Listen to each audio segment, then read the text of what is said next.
I have coffee, so I'm staying. Oh, okay. You don't want to be with me if I have coffee. But that is a very helpful earworm that I will. Good evening, everyone. A good spanner explanation. Start to those of you in the hall. Okay, you're gonna stay there. Welcome everyone to the last full board meeting of 2024. Community Board 8. I'm Valerie Mason and I'm the chairperson. I want to welcome everyone here this evening. Is there anyone, I hate to do this, but I'm going to do it anyway. Is there anyone here tonight that this is your first meeting? Okay, no newbies. Okay, that's fine. I'll say it in case you're listening on Zoom or watching on Zoom. There is a public session this evening. Anybody who speaks during the public session gets 2 minutes. Then we proceed to board business, and there will be no additional opportunity for people from the public to speak.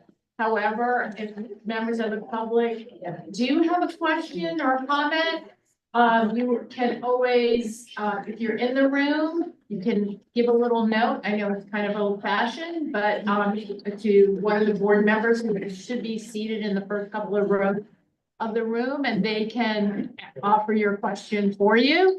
If you're on Zoom, you can put something in the chat, and I will be your proxy, I promise. Okay, so we're going to proceed with the public session, and unfortunately, I do not have a computer tonight, so can you take us through the lineup? Thank you. Our first person is our assembly member, Alex Fortis, if he would so choose. I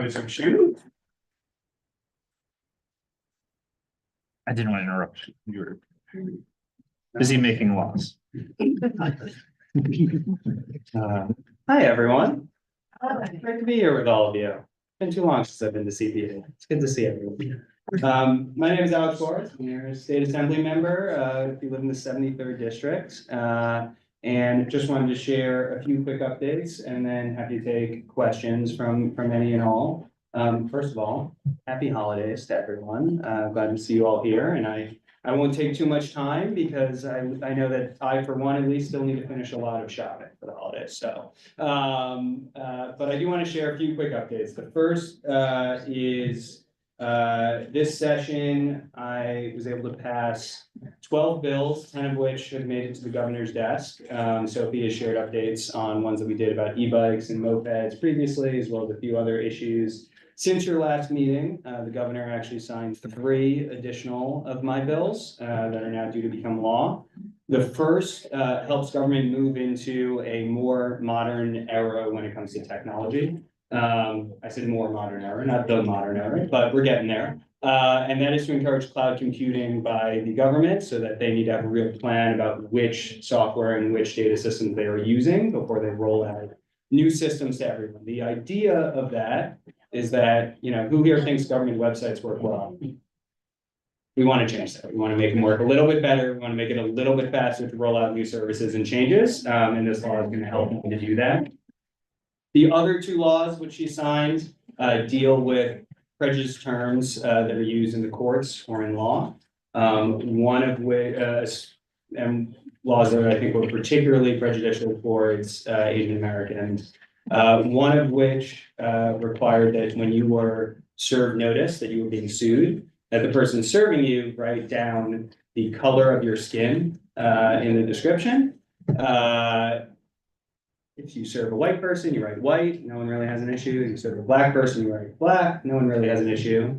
But if you serve an Asian American or you serve a Native American, you're writing down terms that are generally considered offensive, but that was the legal requirement, and these were in court documents every day. Actually, a friend of mine became a judge, told me I can't look at the word yellow one more time in something being served. We were able to change and update that law, so going forward, you actually recognize people by more respectful terms. And the second was that throwing stars, people might be familiar with, or globally called, people think of ninja stars, they're probably called shuriken. They're from Japan. In New York law, they were referred to as kung fu stars. Kung fu is from China. China and Japan are not the same country. And so we updated that to actually appropriately address people. So those 3 laws are now signed and on the books. I have 2 more pending from the governor. One is, I hope to have good news on very, very soon, which is banning these apps that have created third-party marketplaces, encouraging people to make restaurant reservations and then sell them. And so in order to get a reservation to your favorite place, people are having to pay $100, $200. We've seen listings up to $1,200 for reservations that just third parties are taking. It's not benefiting the restaurant. The restaurant doesn't support this. Hope to have good news on that very, very soon. And the last bill awaiting the governor's decision is the one helping the Knickerbocker Grays. So I want to thank Community Board 8. Hi, Mom. Welcome. I want to thank Community Board 8 for their strong support for the Knickerbocker Grays. We passed a resolution previously saying that the Park Avenue Armory should let the Grays stay in their historic home where they have been for 120 years. I worked with Senator Liz Kruger. We were able to pass a bill unanimously through the Assembly and all but 1 vote in the Senate, allowing them to stay in their home. I don't know if the governor is going to sign it or not. We are in ongoing conversations, so I don't want to imply she's definitely vetoing or definitely signing, but I honestly can't tell you which way it's going to go right now. So if you have friends in the governor's office, I'm not saying spam her, to be clear, but if there was ever a time to say hi and how you support the Knickerbocker Grays, now would be a great time to do that. I want to thank the board for already providing its support. We've gotten Jerry Nadler's put in a letter, Carolyn Maloney has put in a letter. We've heard from everyone. It's really the next few days we'll find out which way that goes. That was most of the quick update. For a lot more detail, I want to make sure everyone has the date for my State of the District. So once a year, I share updates on everything that we accomplished in the past year and what we were planning for the next year. This year, it'll be on Sunday, January 26th, which, yes, is the AFC and NFC championship games, but the Giants and Jets aren't playing, so don't worry about it. And also we'll be done by the time the games kick off, so you'll be fine even if you're a Bills fan. Doors open at 12. I will start speaking promptly at 1, and then we'll have refreshments afterwards from 1:30 to 2:30. It'll be at the High School of Art and Design, which is 245 East 56th Street.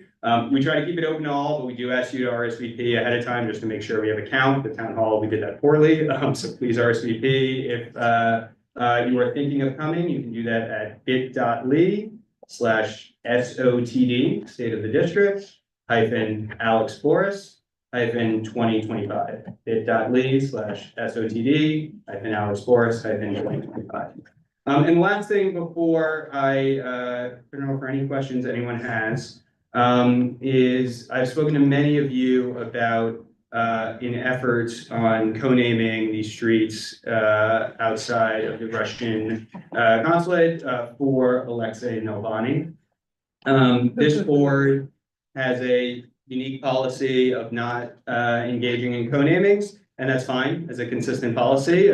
We are lucky to live in a neighborhood that would have many, many deserving co-namings, so totally understand that as a board, not taking that position does leave the city council members a little out to dry, having to make their own decision, but I get it there, and obviously we still do renamings through the city council member here. So that's your policy to make. I won't ask for the board to change their policy on that, but I will ask everyone here as an individual to consider signing on to the petition as someone who lives in the area. Alexei Navalny represented freedom and a fight for a better future, not just to the Russian diaspora, but to people under oppressive regimes everywhere. I want to emphasize this is a strongly bipartisan effort in the US. This is not one that is political. In fact, the interview many of you have seen about me talking about this was on Fox News. And I co-wrote a letter with a Republican Assembly member who actually brought it to me to rename the street. This is based on a couple things. Which One, street is it? it is 91st and 92nd between Park and Madison. 91st between Park and Madison. Thank you.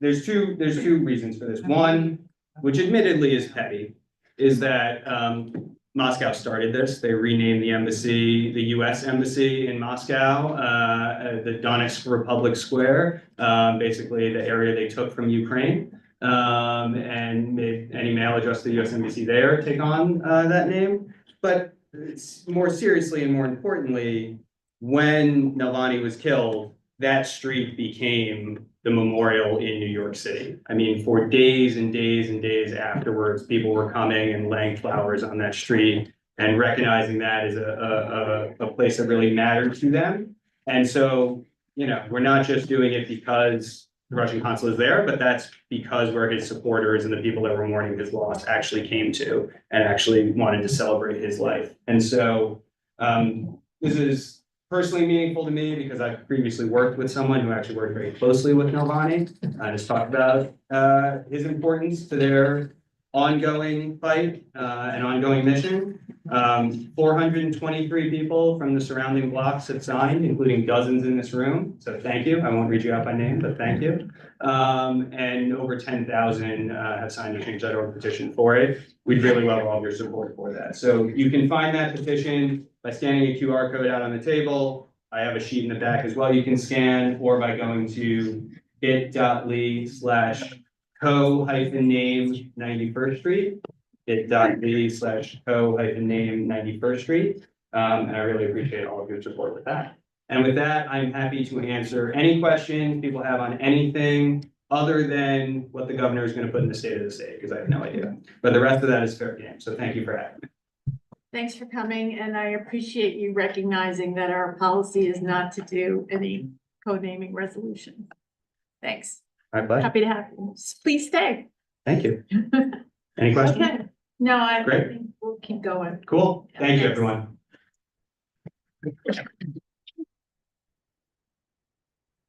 All right, public session time.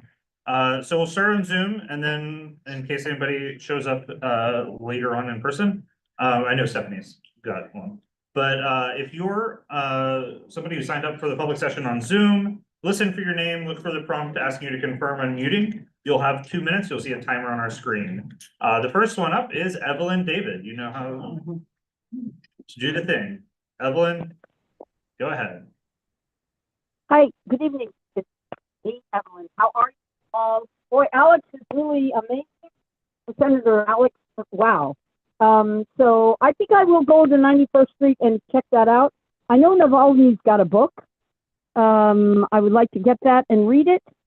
That incredibly sad story. However, he did represent freedom. So, to the end. So anyway, my name is on the list for tonight. It's congestion pricing. I'm still dead. I'm totally against it. If you know, I started thinking about this today. If the MTA was really strapped for money, really, it's all about money. Has not and not the air pollution system. Their big deal about air pollution was nonsense. And if they'd been more truthful and upfront about it, I would have been more considerate of the idea. But I'm more and more I think about it, the way they went about it is just, you know, not sorry, doesn't cut with me. So I'm still really against it. I hope the New Jersey lawsuits are get into court and they keep looking at this. Anyway, that's where I stand on that. And I still think they should have built municipal garages in the outer boroughs by the subway hubs. And they'd be making money hand over fist right now from that. So that's the way it goes. Anyway, thank you very much for everybody keeping on going. And hopefully this year we'll get through it somehow. I'm not sure how. Okay, thank you. Bye-bye. Thank you, Evelyn. You win our award for the most consistent participant, public participant for 2024. We hope that there are more contestants next year. Thank you. Are there awards? I'm music. deciding that now, yes. I'm giving Evelyn the first most consistent Nomination. public participant at a community board meeting. Congratulations, Evelyn. All right, next up, we have Dylan Geronimo Kennedy and somebody who will rival Evelyn, Lo Vanderbilt. That's true. Yeah, that's true. So Dylan, you're up next. go ahead and look for a prompt asking you to unmute. There you go. 2 minutes. Hi, I should be able to keep it more brief than this because both of the resolutions I want to talk about went unopposed in the committee. I just wanted to say I love the community board's push to have more residential housing in the neighborhood, and I love the push and approvals for new sidewalk cafes. I'm very happy with both of those developments, more people, more housing, more dining, more to enjoy. So thank you very much for those pushes, and I hope you all have a wonderful new year. Thank you.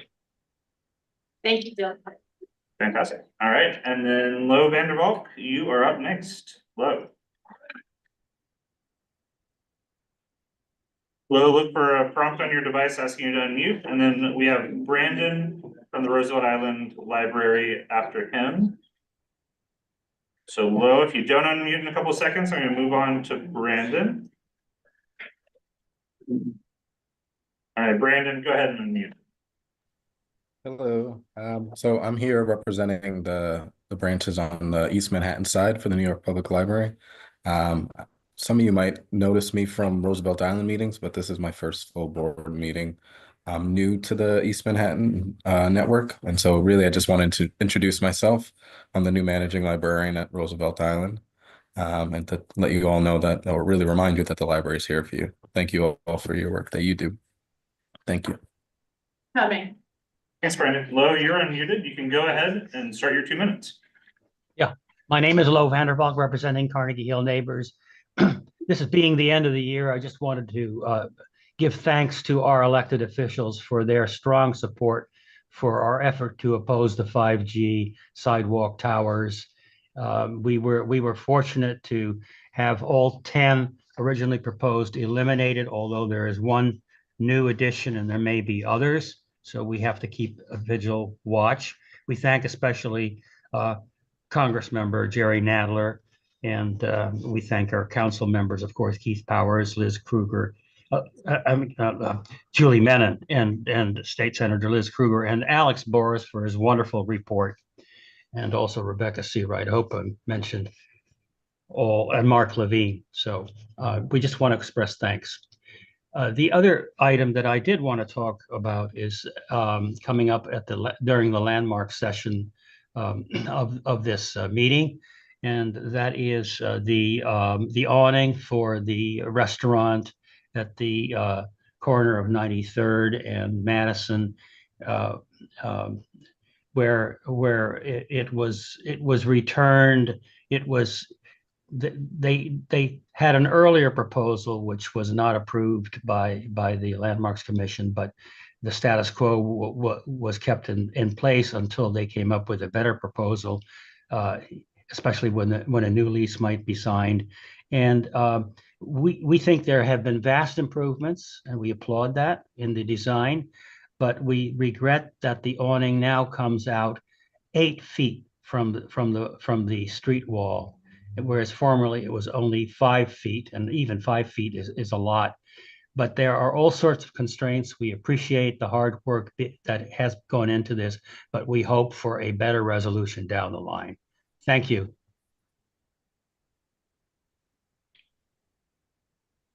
Thanks, Lo. Thank you, Lo. That's the end of the public session. Okay. I would like to entertain a motion to adopt the agenda. Second? Second. Anybody against? Okay, then everybody's in favor. I love it. Okay, next motion, entertain a motion to adopt the minutes from our last. Second? Okay. Sorry, I'm freezing a little bit, so that's my voice is a little shaky. Everyone in favor? Okay, great. Okay, we'll move to the Manhattan Borough President's Report. Sawaiba? Yeah. Nice to see you. Nice to see you.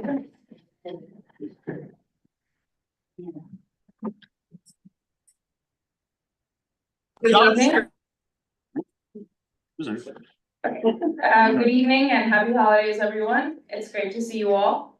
Manhattan Borough President Mark Levine, together with Manhattan DA Alvin Bragg and City Council member Keith Powers, recently published an op-ed spotlighting the relationship between public safety and scaffolding on our city streets. Aside from the scaffolding being an eyesore, which I'm sure you all can agree, the sheds actually pose a very serious concern of safety and also has become a, space for propagating crime.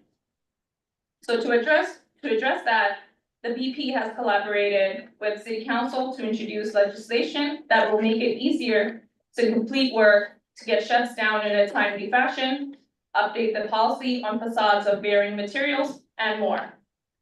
The full op-ed can be found on our website. And if you have any further questions, you can email me about it. Besides that, for those of you that promoted our Future Leaders Fellowship, thank you so much. Applications have concluded. So for any one of you that promoted it, again, thank you. And we will release the name of our fellows very soon. Lastly, yes, there we go. We recently hosted a webinar for those interested in getting involved at the local level.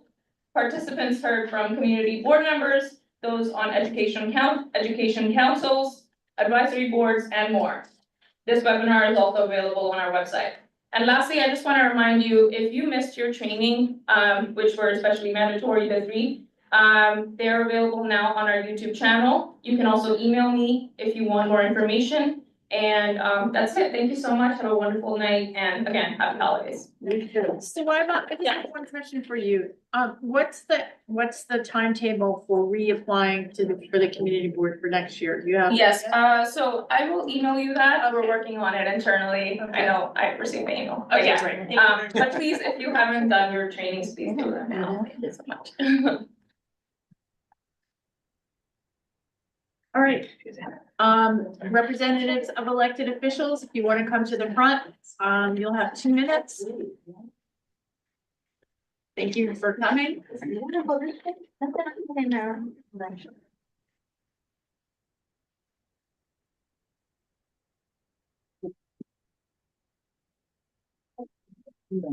Come on up.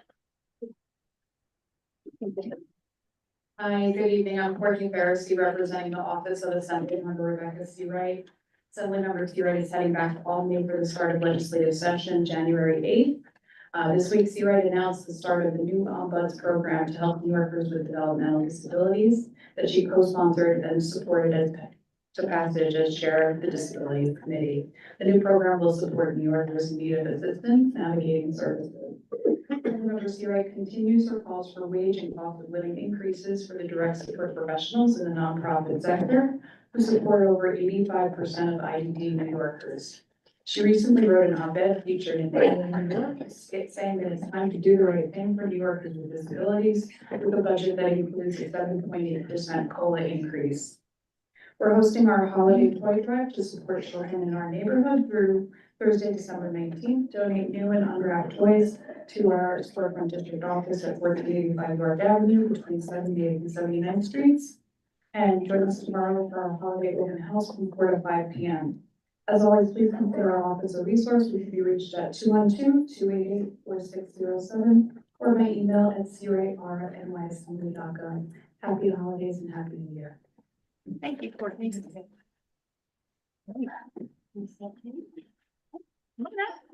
Hi, everyone. I'm Audrey Tanner from State Senator Liz Kluger's office. Ashley Valley, I love the giving Eileen the participation award. I'm sure Liz would come. I'd love to see her face to face. Does anyone? So please come and we'll give you our own certificate of appreciation. A few things. One, as Assemblymember Boros spoke, we are really hoping that the Graves bill has been presented to the governor. It's on her desk. We hope she will sign it. We don't know yet. I think I know the Graves are still doing a lot of advocacy direct to the governor. So I'm sure they would love anyone's participation in that. The other bill, there are many bills on the governor's desk, but the other bill that Liz is very hopeful might get signed, it did pass the legislature, is the Superfund bill, which is basically polluters pay.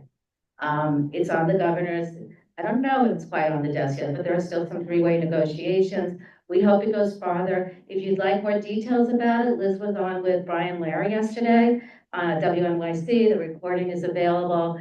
I could give you some details, but better that you should listen to Liz speaking directly on the particulars of the bill.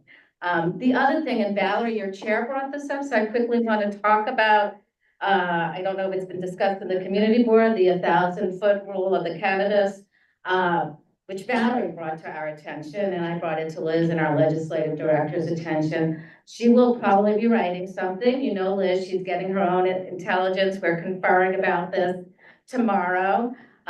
We did find out that this was really written with upstate communities in mind, and about some distance areas upstate.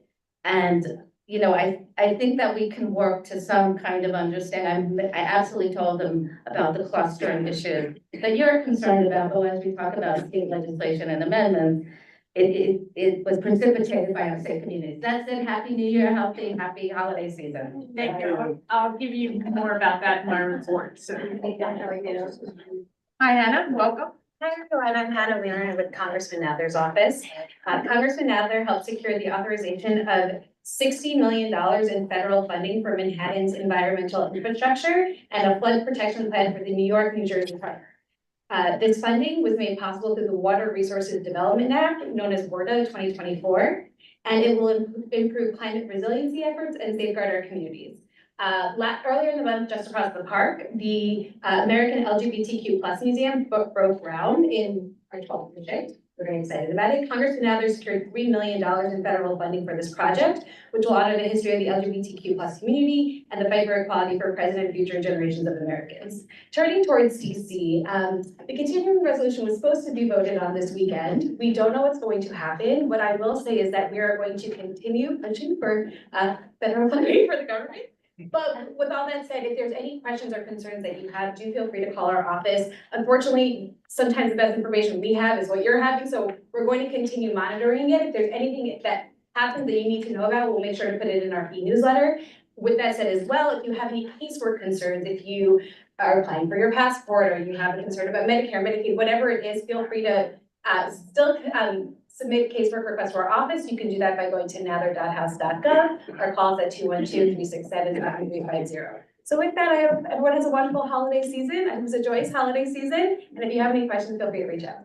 Hi, Hannah. Thank you very much. And I wanted to thank you for your continued attendance, but I would also like to reiterate my invitation to the congressman to join us one evening. So He Wednesday really night, hasn't been here since he's been elected as our congressman. so I will say that unfortunately with the congressional schedule, it's Wednesday night in the middle of the month when often he's in DC. We are going to do our best to look at the new calendar and make sure, and if not, we can try to come to maybe like a committee or something like that. We have made it a priority to try to get in here, but unfortunately it is in the middle. Okay, but we would see him by Zoom too. That is very Thank you. Appreciate it. Have a wonderful holiday. Hi, Caroline. Bring it up, Maria. Hi all, I'm Carolyn and I cover the Upper East Side for Councilmember Powers. First, we're partnering with Carnegie Hill Neighbors on a coat drive. You can drop off coats at 1326 Madison until Friday. And I want to give an update on the Article 11 application for 170 East 83rd. First, credit to the community board process for offering tenants the opportunity to share their concerns. For Councilmember Powers, this project needs tenant support to move forward. I've been speaking to the tenants who came to last month's public session. The council member also set up a meeting between two tenant representatives and the president of the development company. If any other tenants want to share their thoughts, please call our office. Some clarifications about the Article 11 requirements. All units in the building would become rent stabilized in perpetuity, meaning that all tenants, including current market rate tenants, would have their rents only increased by a percentage set by the Rent Guidelines Board. All tenants would also have the right to renew their lease. None of the current tenants would be evicted. So as long as they stay in the building, they will have the protections of rent stabilization. In exchange for the tax exemption, the owners are required to make physical upgrades to the building and prove to a third party that those repairs have been made. The cost for that work cannot be passed on to tenants. So tenants have presented some specific improvements they want to see, and we are advocating for those upgrades to the new ownership. So in other housing news, the UBS bill signing happened today. The plan aims to bring 80,000 new homes to New York City over the next 15 years. The council member is proud to be a supporter and appreciates all the feedback from CB8. Finally, the Manhattan IDEP Center is now accepting appointments for congestion pricing disability exemptions. Please feel free to reach out to our office if you have any questions.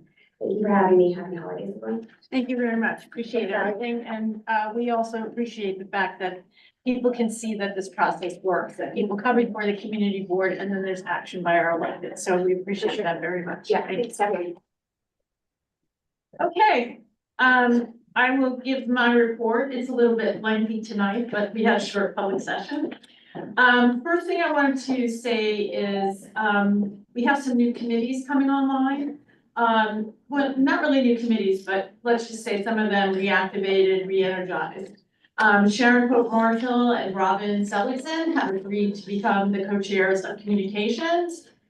They are working on a mission statement, which they submitted to me and which I need to read. And we're looking forward to 2025 becoming, I think, the year of CB8 communications. So if you are a community board member and you're interested in being on that committee, please reach out to the office and we will get hopefully a good concentration of people. If you're in the public and you want to start coming to our communications meetings, come to our website and hopefully very early in the year, we will start up with those meetings.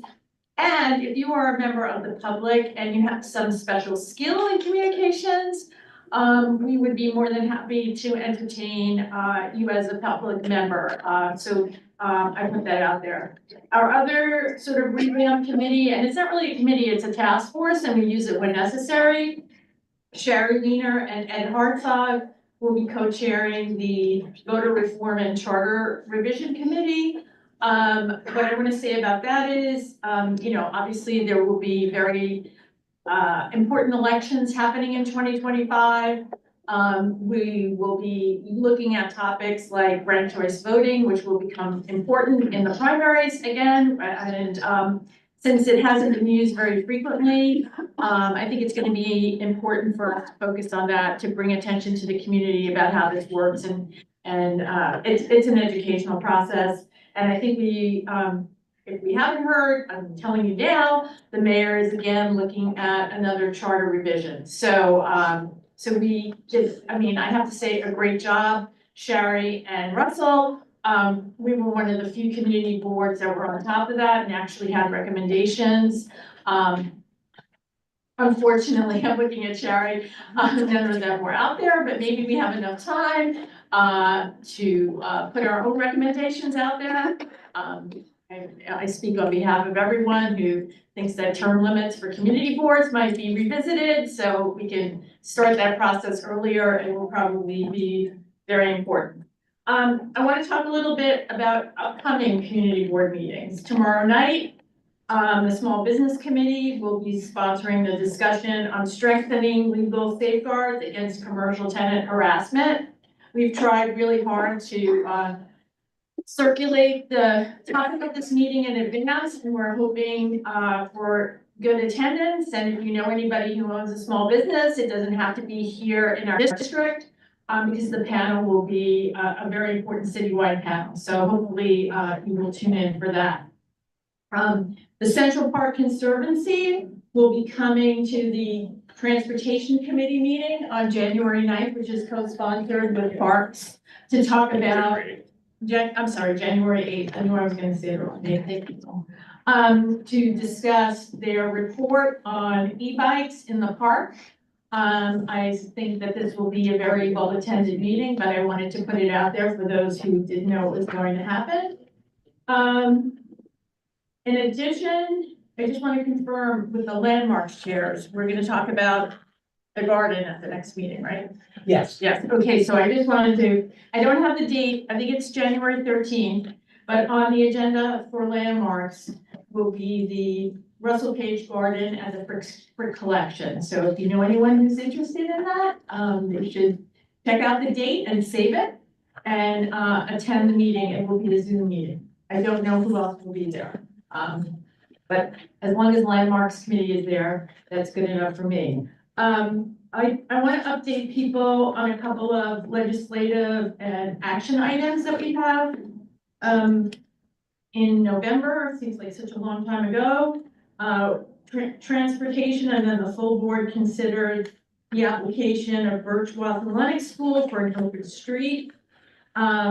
We had a lot of input from community, and our resolution, which we sent to the Department of Transportation. And after that, I received correspondence from the principal of the middle school, Wagner Middle School, who was against the street closure or opening, whichever way you want to look at it, as well as a representative from the local fire department who was against it. We passed all of that along to the Department of Transportation. And, right before this meeting, I contacted Ed Pidpar to see what was happening with it. And he said that, he thanked us very much for our resolution and from the comments that he received from stakeholders and other elected officials, and that DOT will be making a determination soon. So as soon as we have more information on that, I will let you know. I don't remember when it was now. The day of our holiday party, sorry, last Wednesday, the city council held a hearing, the Transportation and Infrastructure Subcommittee on, on a city council bill to mandate registration and licensing of e-bikes. That was essentially a 7-hour hearing. It was quite brutal because, I signed on at 10, didn't get to speak till 7:20. There were other members of the community board and public on the Upper East Side who also spoke. Michelle was at 7:30. It was, we'll see what the next steps are. That's all I can say. In addition, the Metropolitan Museum of Art, and I apologize, it's really not in any particular order, has announced the new Tang Wing. They will be coming at some point before Landmarks Committee here to discuss the project. It is available online already for those of you who want to take a peek at it. I will say that they have been very encouraging about public input. They will be doing a full EIS, and it looks like it's a very exciting project. Additionally, I want to talk about this OCM matter. Apparently, there is a rule in public comment right now, which will give the OCM the ability to waive the 1,000-foot rule. And it can be waived if the location has some kind of public advantage, a commercial or public advantage. So it's very subjective on how it will be interpreted. The public comment period is open until Monday night. I spoke with the co-chairs of Street Life, and we are at least going to send, we don't have time for a resolution. So we are going to send a letter that basically says that we have been considering applications. We've considered applications that are within, spitting distance of each other on the basis of the fact that we thought the OCM would determine, whoever comes first gets the location, and that's the way the rule is set up. This new proposed rule would give OCM the opportunity to basically ignore the 1,000-foot rule, which we think would be inconsistent with some of the decisions that we've made. So we just want to go on record with that, and we'll see where it goes. What is the 1,000? The 1,000-foot rule, well, while an establishment can be on the same block as a school, okay? There's around the corner from a school, but can't be 500 feet and within 500 feet on the same road. They were very quick to say in the initial regulations that you couldn't have a cannabis shop within 1,000 feet of another cannabis shop. So actually, there had to be a greater distance between cannabis shops than a cannabis shop in a school. So, it's in disarray is what I'm saying. So if you want to make your own personal comment, you can go to the OCM and you can, we can put on our website the address for people to submit comments personally, but that's what I'm going to do on behalf of the board. So, You mentioned the word advantage. To whom? I mean, what is? That's all it says. They No, just it's said, very subjective. It's very, you can interpret it any way you want. I mean, if you want to do it in the loosest way, if your store is one step closer to the public, the person who lives in the building, then it's more of an advantage for that person, that the store is closer to where they live than before. So, you know, as Audrey said, where their rationale may be to maybe address upstate locations, you know, it's just like the 500-foot rule may have made sense for schools that are on a road where there's nothing else, but not in Manhattan. So again, it's sort of like a one size fits all problem. So we'll see what happens with that. Do you know how many feet are in a block? I mean, I know you said 1,000 feet, but how? It's measured on a radius, so. What's the distance I mean, block wise? Is that like 2 blocks? Does anybody? Five. A Anthony says five. From 61 to 62 is 200 feet. Yeah. Oh, And it's basically, 200. Okay, got it. So- 5 north-south blocks. Yeah. and So 2 about- east-west Okay. blocks. Anthony's saying 5 north-south blocks and 2 Okay. east-west blocks. Okay. Thank you. Sure. Okay, and then the only thing else I want to talk about is I just want to thank everyone for, well, before I get to that, I just want to give a shout out to our former Congresswoman, Carolyn Maloney, whose portrait is being unveiled tonight in the Capitol of the United States of America. Yes. And she will be immortalized there. And thank her for everything that she's done. And on behalf of the Upper East Side for her 35 or 30 years plus in the Congress of the United States and her great constituent services and all the times that she came to Community Board 8 and participated in community related issues, whether they were federal, state, or local. So I just wanted to, if you visit the Capitol, you will have, if you're not, have no connection to anybody else, you will at least recognize that portrait and know who it is. And then lastly, this is the end of my first year as chair. I'm going to thank you for re-electing me, but I also want to thank all of you for all of the things that you have done this year. We have had a lot to consider. We have a lot to consider tonight, but I just wanted to give a little shout out to all of our committee members. This is a volunteer job. Everybody takes time away from their work, family, and friends to be here on behalf of their community, on their local context and in a much larger way. And it's so important, the work that we're doing, the community that we're sharing. And some of the things I just want to point out, we had a magnificent art show. We had programs that focused on composting. We had a ULURP this year with MSK, a great process with the task force, and then a ULURP. You may not like the way it eventually came out, but it's about the process in many ways. Tonight we have our task force on residential zoning coming forward, which is also a great step forward in the constant fight for this neighborhood to get residential and affordable housing. We had a real time of it with Coiho, and I also want to, but we got there thanks to everyone's consideration and deliberation. And I want to give a shout out to our zoning committee that worked very hard in considering all the different permutations of the plan. And then I want to give a shout out to our Roosevelt Island Committee that's doing a fabulous job of re-energizing and getting things going there. They're an important part of this district, and I think we're doing, we're certainly, I'm getting a lot of calls from media, so finally people are noticing that we're out there. And again, just thank you all for everything you've been doing, and I do really appreciate it. It does take me sometimes to get back to you. Remember, there are typically 50 people who are emailing me with their priority concern, and I get a lot of fan mail from people in the neighborhood too that I also respond to. But I also want to thank, and it doesn't go without saying, our staff who is there all the time, working very hard on behalf of us and the community.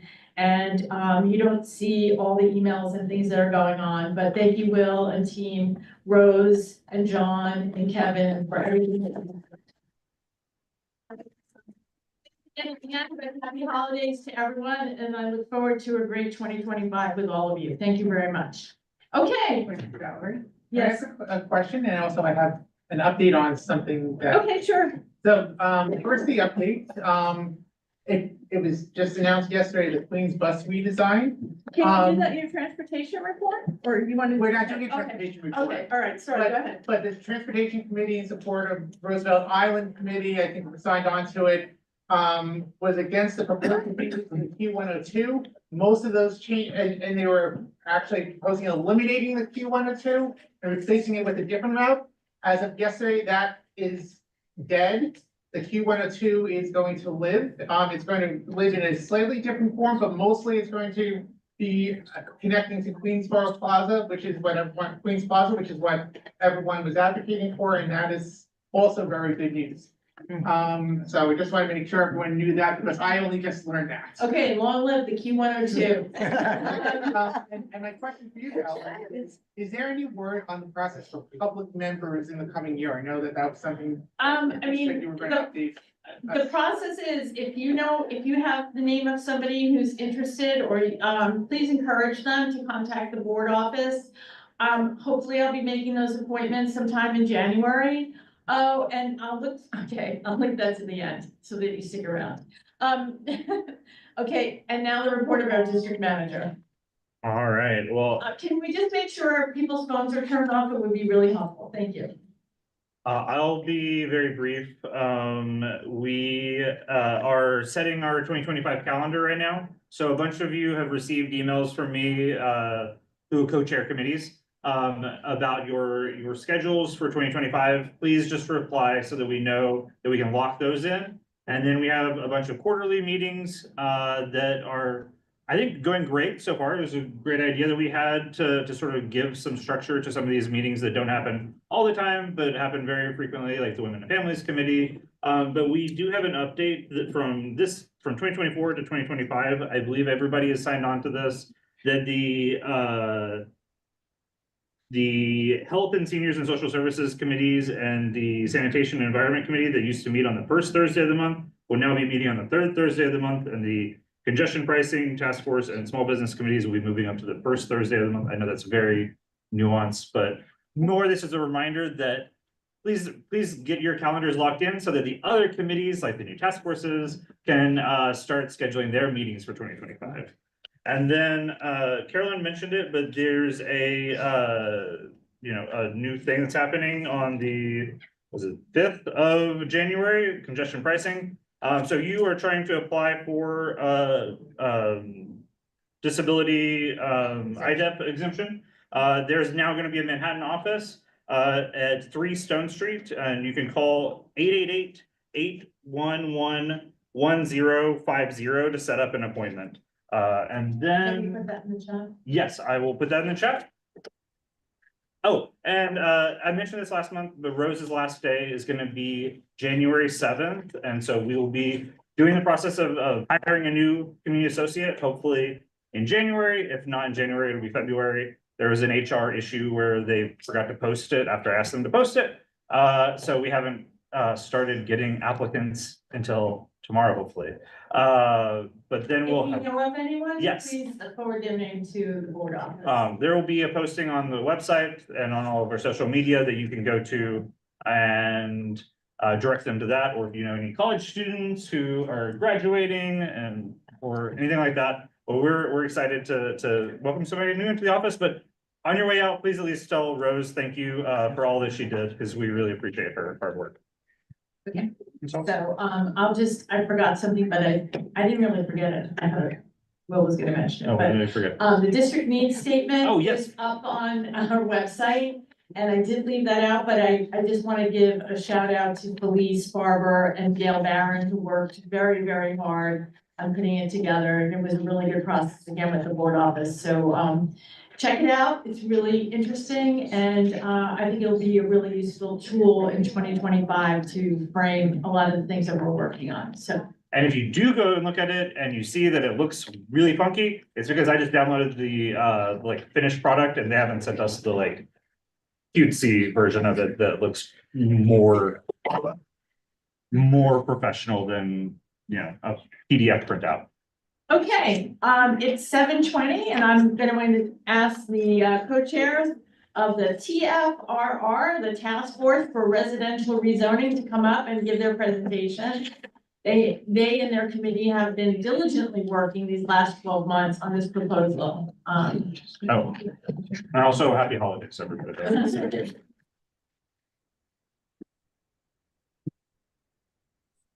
Hi, everybody. So let me get. So we had a unanimous resolution at our task force committee meeting on Thursday of last week. And while the normal process would be for this to automatically come to a vote before the full board in the next full board meeting, in discussion with Valerie, there was a feeling that we've been working for a year. This is not a resolution that was just raised, you know, that day for the first time, and that we had plenty of time to discuss it and come to a conclusion. This task force has been working for a year. And so Valerie felt it would be helpful for everyone to have time to digest the information, the materials, and that we will have limited time to discuss it this evening, and then come back and vote on it in the January board meeting. So that will be our process this evening. We are going to share the presentation that we gave. We'll speed through a couple of slides so that we can really focus on the meat. And it's also give an opportunity for questions.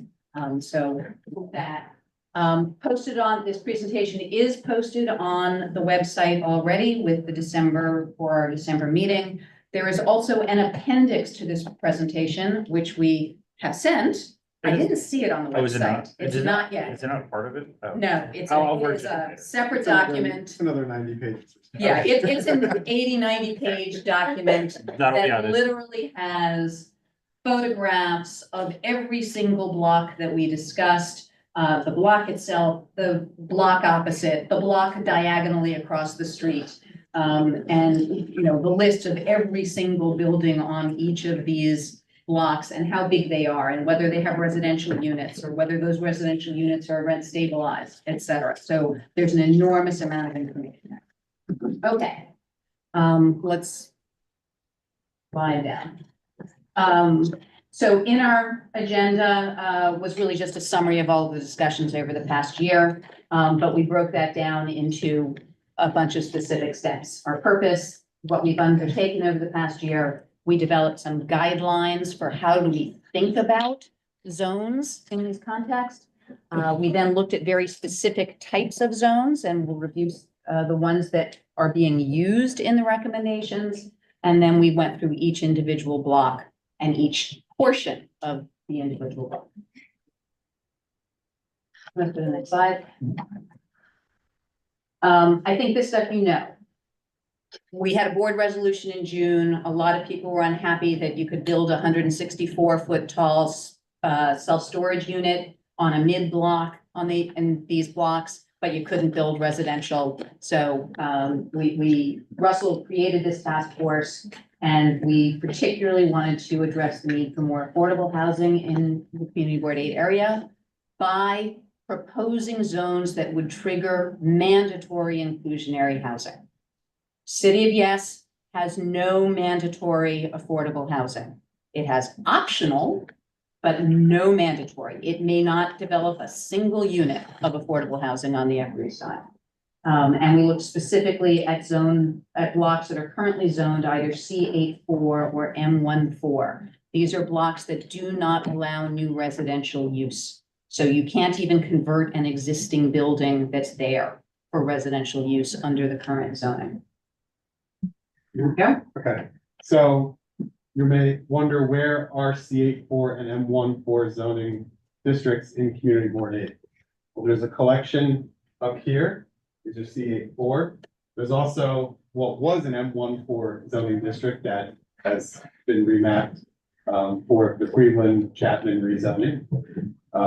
There's another M14 district over here. That's asphalt green. We, as we discussed later, we took no position on that.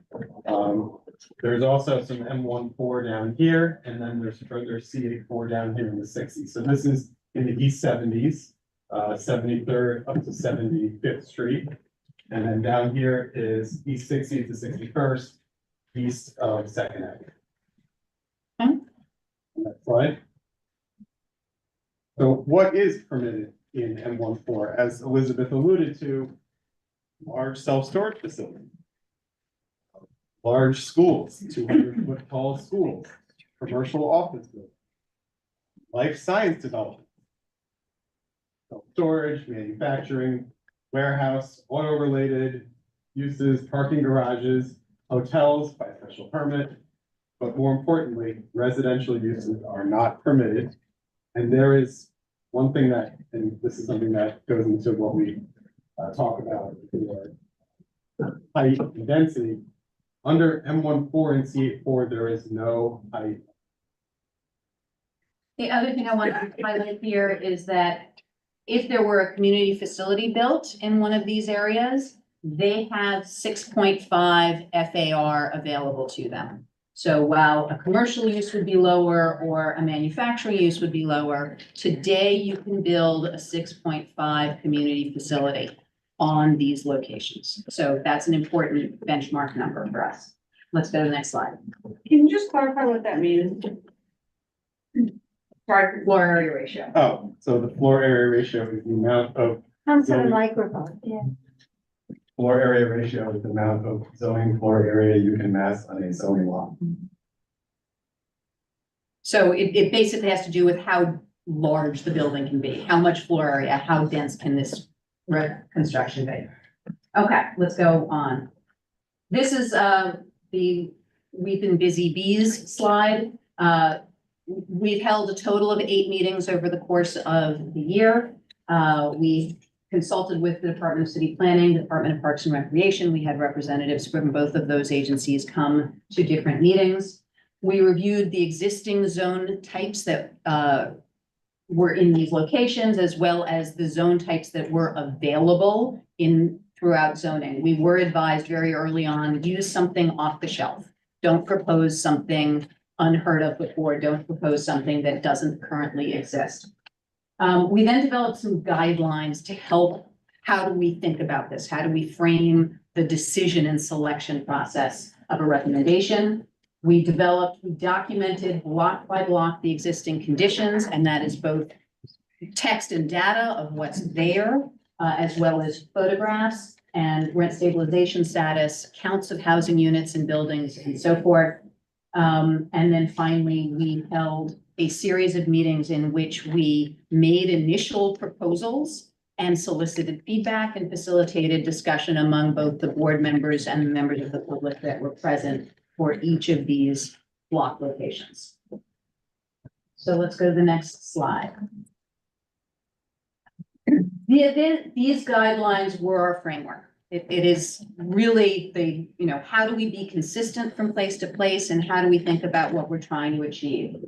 And our first was that we were focused on using zones that allowed an FAR, floor area ratio, of equal to or greater than 6.5.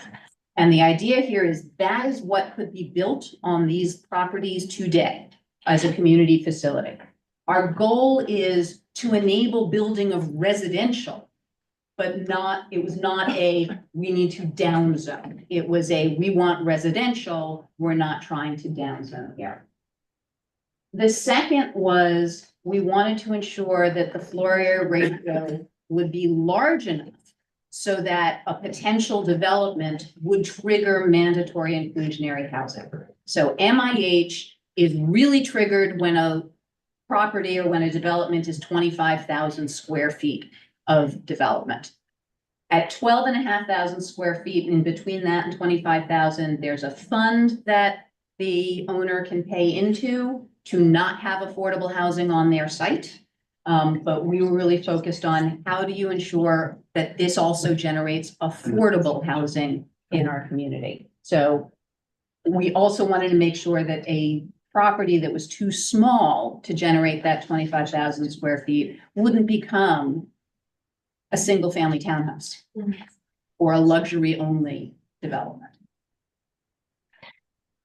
The next one is the flip side is you also want to minimize any incentive to redevelop existing housing. There is existing housing on these blocks. It's grandfathered in. And so, and some of it is rent stabilized, not all of it, but some of it is. And so we also want to counterbalance the desire for new housing with let's preserve the existing lower cost housing that we have. We wanted as much as possible to use contextual zones. Contextual zones do a whole bunch of things. They have street wall requirements. They have setback requirements. They have height limits. They would help create what we typically have as a mid-block condition. And most of these sites are mid-block, where you have higher, taller buildings on the avenues, shorter buildings in the mid-block. And so we wanted to use contextual zones as much as possible. There are a couple of places that are on avenues, and we wanted there to mirror whatever was adjacent or around them. Again, creating consistency with what we already have. And then we wanted to, at a minimum, grandfather existing uses and potentially encourage a paired or mixed use areas, since there are businesses in these locations. Want to take this next one? Let's highlight this, a couple things on this next one. So these are the 4 main zoning districts that we considered. They're applied to different blocks and to different portions of the blocks, depending on whether it's side street, what's across the street, what's currently there with respect to existing conditions. And we considered R8B, which is popular in Community District 8. We considered R8A, which allows for up to 7.2 FAR. We considered R10A, which is a 10 FAR, but also up to 12 with affordable. And R10A also incorporated C5-1A and C2-8A. Those are the equivalent R10A districts that are in our community district. And then we also considered R10 or the equivalent, which are present in Community District 8 that allow for a 10 and up to a 12, with the one difference between R10A is that there's no stated height cap. You'll find C28, C19, C51, C52, C27, et cetera. Those are all found in Community District 8, and those are commercial R10 areas. So you can see most of what was these existing zoning districts. And you can see where they exist generally in Community District 8. You see R8B, where the mid-blocks. R8A really does not exist in Community District 8. The R10As you'll find on the wide streets in East End Avenue, and the R10s are on the easterly avenues of 1st, 2nd, 3rd New York. And you can see what we have for primary use and recommendations. So they preserve the R8B, which I think we've mapped at least one, they preserve existing blocks of the rent stabilized housing. The R8A is mapped in the mid blocks. The same with the R10A, but sparingly, so that they'll have the same effect as the non-commercial avenues. And then the R10 is mapped on the commercial avenues. And you can see our pros and cons for each of 4 main zoning districts. Again, the R8B, it's typical mid-block, but the con for that is that no MIH will be mapped unless it's on a lot that's at least 51 by 100. R8A is the closest FAR because it's 6.0 up to 7.2. That's the closest FAR to the existing community facility density of 6.5. The issue is that it's new to the Upper East Side. R10A, it maximizes the FAR and the potential units. But there is a height limit, that's a pro, and requires MIH on all but the narrowest lots. And the con is that there are a few examples on a narrow street. So we'll get to that later. And then the R10 is pros that it's existing, consistency with the existing zoning. And the con is that there's no height limit. So in the vein of pictures are worth 1,000 words, let's go to the next slide. First, we just gave a visual of each of those 4 types of what exists. And frankly, you know, these are buildings that most people are familiar with. The R8A is on West 120th Street, but it's fairly similar just to R10A, it's just short. We also, throughout this process, looked at examples of buildings that are similar to R8A that already exist on the Upper East Side on narrow streets. So if we can go to the next slide. These are R8As that exist around. Let's go one more slide is more, I think, the better one. These are buildings that are effectively like R8As that are already existing on narrow streets in these general areas. These are all on the Upper East Side, and there are lots more of them. So this is not a unique density. Including this one, which is in our study. It's actually in our It's study. in our study area. Yeah. So that gets us to the zone block by block. And so this is going to take us a little while to go through. This is in the resolution, the absolute block by block side of the street, north, south, or which side of the avenue is in the resolution, so you can follow along. Unless it's called out, here we're reviewing both what we initially proposed and if there was a modification to that proposal. What's in the resolution is what we ended with at the end of this last meeting. So it's basically what either the initial proposal or the modified proposal, if there is a modified proposal. And unless it's specifically called out, at meeting attendees, we're generally supportive of where we ended up proposing. So block by block, 1556 is the zoning block. This is the south side of 94th Street between First and Second Avenue. We proposed R8A. We continue with R8A here. 1557 is the north side of 94th Street between First and Second, and the south side of 95th Street between First and Second. And here we proposed R10A. And the difference here is the context of what is existing on the block. Block 1569, 90th Street, the south side between First and York, we proposed R8A. Most cases, we are proposing R8A on the block. 1570, the north side of 90th Street, the south side of 91st Street between First and York. Here, we originally proposed R8A for both sides of the street. In the discussion in the meeting, was pointed out that the entirety of the 90th Street side is existing multifamily residential. And so we modified the proposal here to R8B in order to preserve it is an entire block of existing multifamily residential. Some of it is rent stabilized, some of it isn't, but the entire block is already residential. We retained the R8A recommendation along the 91st Street side. Block 1571. This is now not the north side of 91st Street and the south side of 92nd Street between First and York. We proposed R8A. There was a lot of discussion in the room.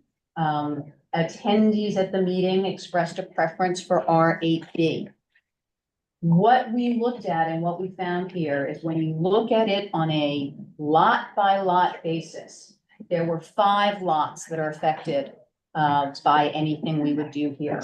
Of the 5, only 1 is existing multifamily residential, and it's a co-op. So there is no multifamily residential existing here that would be preserved. If we then looked further and looked at those 4 remaining development lots, if they were to be zoned R8B, all but 1 of them could be turned into a single family house or a luxury only development. The lots are not large enough for R8B to generate a mandatory inclusionary housing development. So we are Because of those reasons, retaining the recommendation for R8A here. Okay, you want to- No, so, Just ask this question, did most of the people who showed up that night really come to co-op? Yes. Okay. so R10A, sorry, on the southerly side of 92nd Street, on this block, we recommended an R10A because it is opposite the NYCHA campus and it has a wide street effect because the buildings are set back from the lot line. And it was somewhat controversial. The attendees were evenly split on this recommendation. But given the existing uses on that stretch and what was across the street, we felt R10A was appropriate. For block 1587, the 90th between York and the river, we took no action. It's asphalt green. The idea is to preserve existing use and the open space that asphalt green provides. Okay. Block 1435 was multifaceted and we split it into 3 different sections. There's a long First Avenue. We recommended R10 with a commercial overlay. It's consistent with what's along First Avenue, both zoning wise and then the current land uses and existing conditions along First Avenue in that stretch. The north side of 60th Street, we also propose an R10. The bridge creates a wide street effect. So even though the street appears narrow, the bridge, has a lot of space in between where the development will be and its next neighbor. And then on 61st Street, we proposed an R8B, but then we modified the proposal to an R8A. The attendees actually preferred it. So moving to block 1456, which is 61st Street to 62nd Street between First and York, we proposed an R8A. 61st to 62nd on First Avenue, we proposed R10 with commercial overlay, similar to the First Avenue frontage on block 1435. We felt it was consistent with the First Avenue zoning and the land uses adjacent and across. And on block 1474, we also proposed an R10 equivalent. We modified the proposal to R10.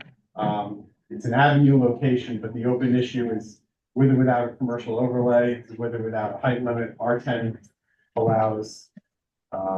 Who's the Animal that's Medical right. Center? I'm sorry. Yes, this is the Animal Medical Center. So this is a 2-lot block. There's the Bentley Hotel and the Animal Medical Center. And the Animal Medical Center is currently in the midst of their renovations. And we felt that it was appropriate to map a higher density district here. This was R10A and we switched it to R10. This was R10A, but we pivoted to R10.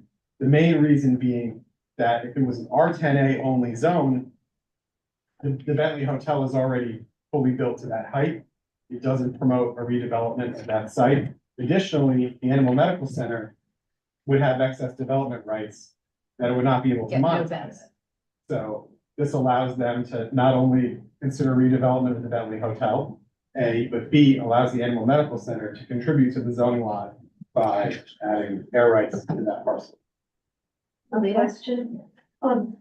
So there are all kinds of benefits or bonuses included in the city of Yes. This would be the base. Would they be entitled to bonuses, for instance, being near, I don't know if it applies, York, but the other avenues closer to the subways or transportation or bonuses from historic districts, there's federal farms up there. Do they get on top of this, or or do they not get because this is all new? I don't know. I'm confused, I'm sorry.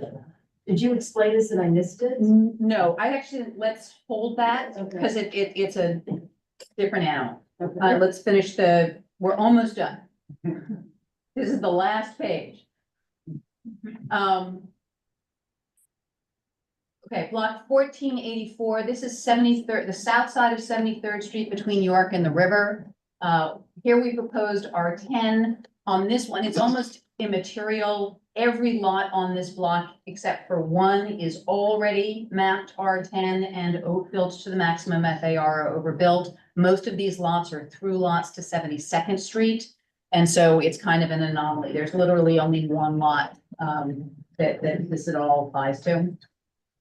The next one is the north side of 73rd Street, between York and the river, and the south side of 74th Street. This is one where we initially proposed R10, and in the discussion, there was a strong preference for R10A. And we also subsequently have modified the proposal for the north side of 73rd Street to be consistent with the other locations where we have a lot of existing multifamily rent stabilized housing. 4 of the 6 lots on the 73rd Street side are existing multifamily rent stabilized buildings. So here we modified the recommendation for that side of the street to be RB to help protect that housing. Just one note to add to this is that HSS controls most of the lots in this portion of the study area. We then skip over lot 1486. It's the north side of 74th and the south side of 75th. This is the Con Ed site. It actually has a different manufacturing zoning than we were looking at, so we did not consider it in our scope. George James thinks that there may be an opportunity for the Con Ed site to become something else, but I think a site of that size, there probably needs to be a lot of discussion, not just as should this be residential housing, but is this a potential park? Is this a potential something else? So we have taken no action on that block. Last but not least, the north side of 75th Street, the south side of 76th between York and the river. We're proposing R10A along the 75th Street side that will look south over the Con Ed site, and R8A along the 76th Street side looking north over John Jay Park and adjacent to other buildings that are the same height as the R8A height line. That's a mouthful. We, at the meeting, our board members present unanimously voted to support these recommendations and bring it to a vote to the full board, and hopefully subsequently to take it to city planning. So I think we're ready to stop and take questions. Yes. Questions, not carrots, just questions. Let's start with Barbara. I first want to say that I attended several of the meetings and they were brilliant, like you get a master's education by coming to your meeting, so I thank you. I never thought of this, I have a specific question. On 74th Street, I believe, there's where the Sloan Kettering was built, and then there's an empty lot that was supposed to be Hunter's nursing home. What could happen to that lot? So that lot is already zoned for residential as well as commercial. It's already zoned for R10. So it can build to a 10 FAR or 12 with affordable housing.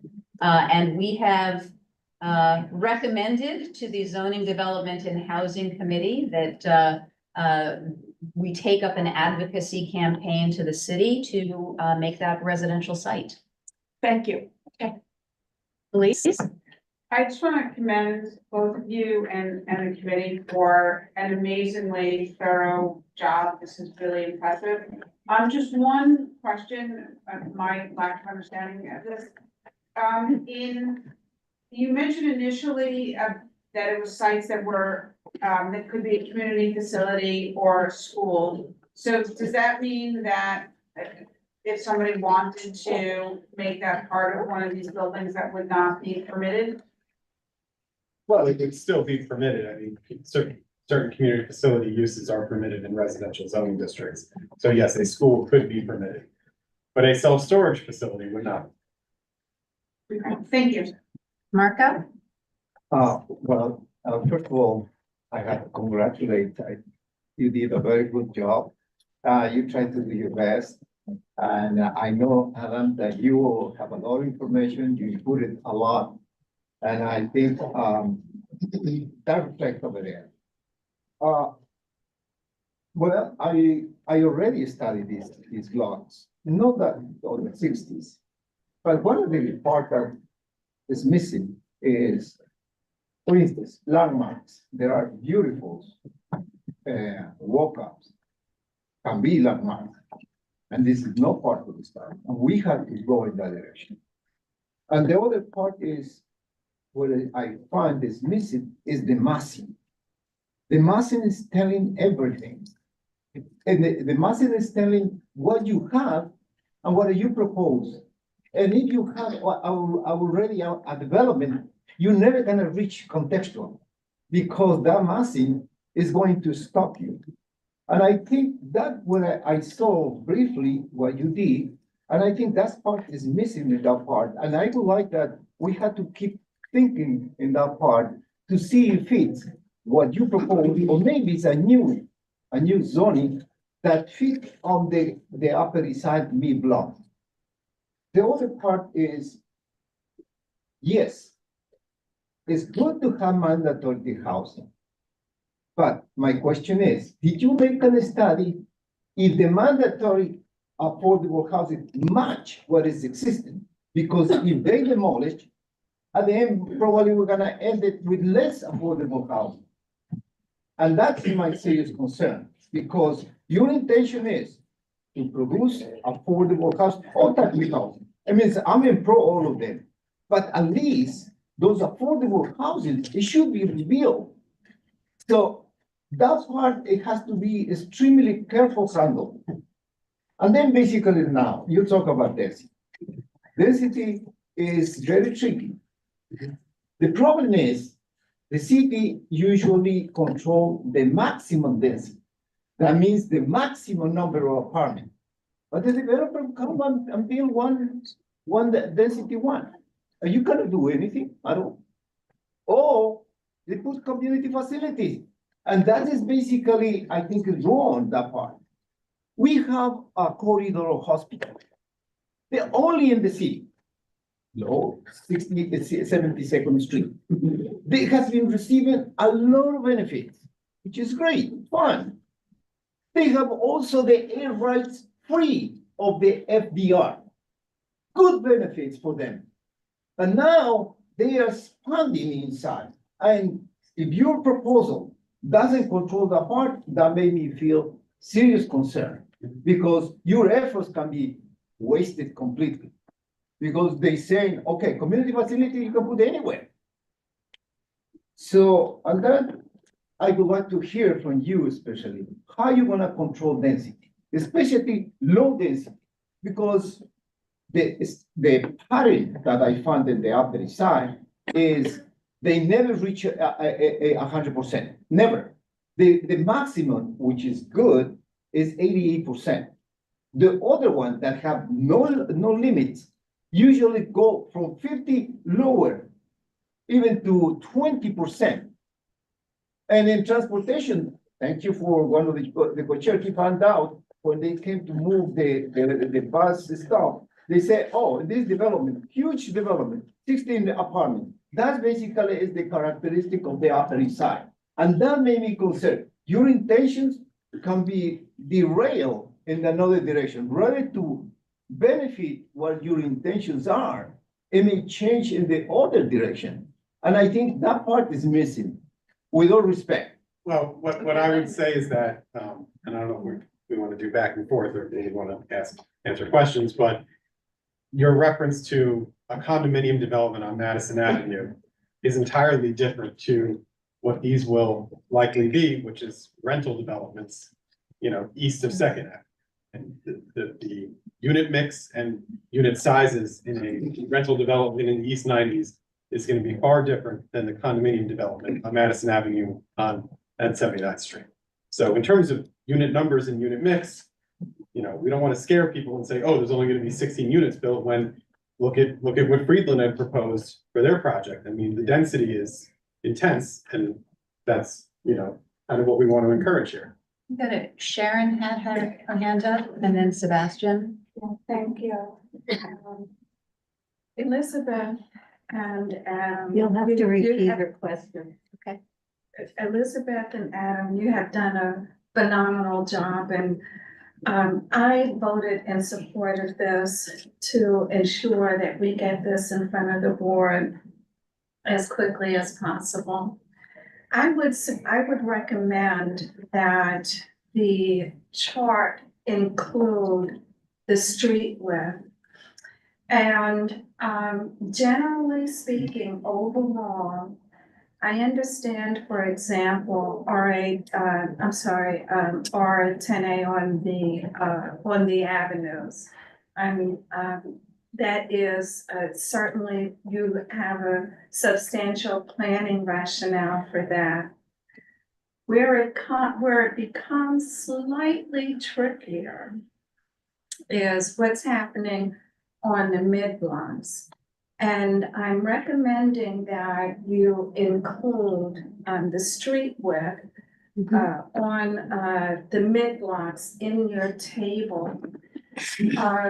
Because in many instances, in some of the instances, in order to really, understand what we're voting for and what we want to see happen. Our streets tend to be less than 75 feet, sometimes 60 feet wide. And I'm wondering, like for instance, with RAB, which is appropriate for the mid-blocks, and I do know that residents on some of the streets said, you know what, we think that we would prefer an R10. Were they presented with other options? So that's other options other than the R10A, for example. So that's my second question. But my first question is, can you please include the width of the street in the table? So I want to address the question of R10A on narrow streets for a second. We actually used it extremely sparingly and only where we felt that even though the street itself was a narrow street, there was something specific about the context that gave it an effect of being on a much wider street. So the south side of 92nd Street was a perfect example. So that one is opposite buildings that are already 235 feet tall, which is the height limit of an R10A. It was opposite buildings that are set back and have a fair amount of open space around them. So it has a much different effect of the feeling of that block than a typical mid block. The other locations, I think we put an R10A on 74th Street between York and the river. Every single building on that block was already a 200-foot plus tall building. So there, believe it or not, R10A actually is kind of aligned with what's already there on the block, on the mid block. So we used R10A very sparingly on the mid blocks. And the last one was 94th to 95th. Between first and second, where the Conic is building the life science building, which I think will have 180 or 190 foot tall portion. And where there's also the school, which had to build tall because of subsurface conditions, that I believe that school is also over 200 feet, 205 feet. Yeah. So that's. What school is that, just for context? I think that's Trevor Day. Oh, Yeah. Sebastian. How do you expect this rezoning would impact the cost of living, especially for renters? I can't even begin to speculate.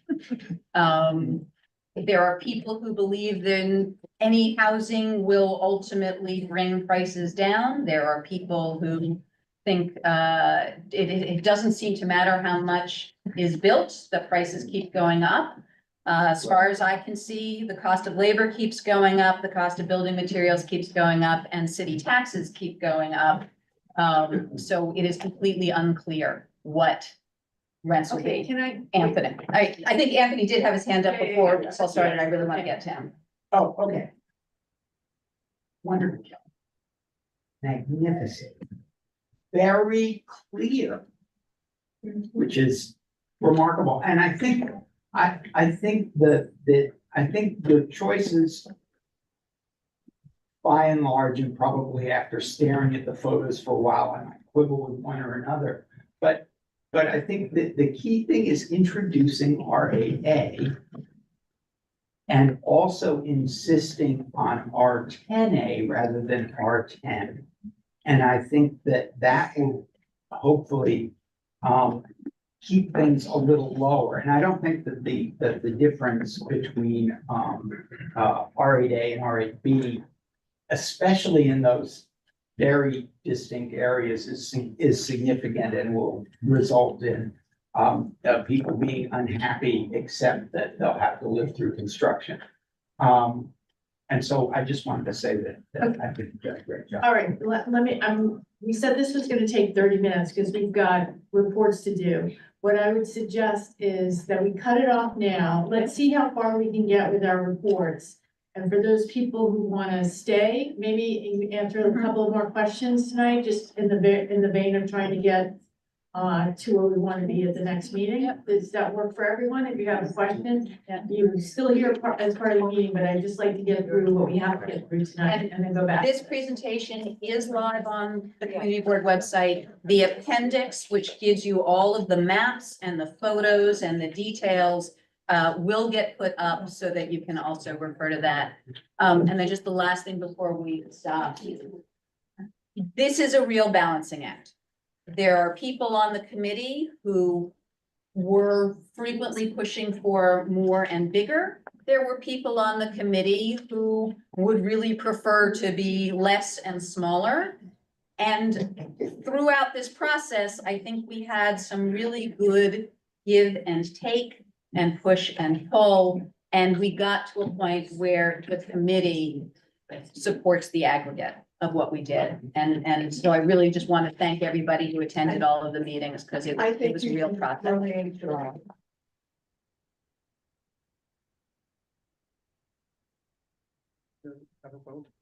No, Next board meeting. January 15th. January 4th. Yeah, January full board, but you're gonna come back up here, so just take, go outside and get some water and come back. Okay, now we're gonna go to landmarks. Thank you. David makes his way up here. I'd like to make one tiny announcement. Last month, we voted on a resolution, yes, a resolution in support of the landmarking the interior of the old Whitney, the Breuer building.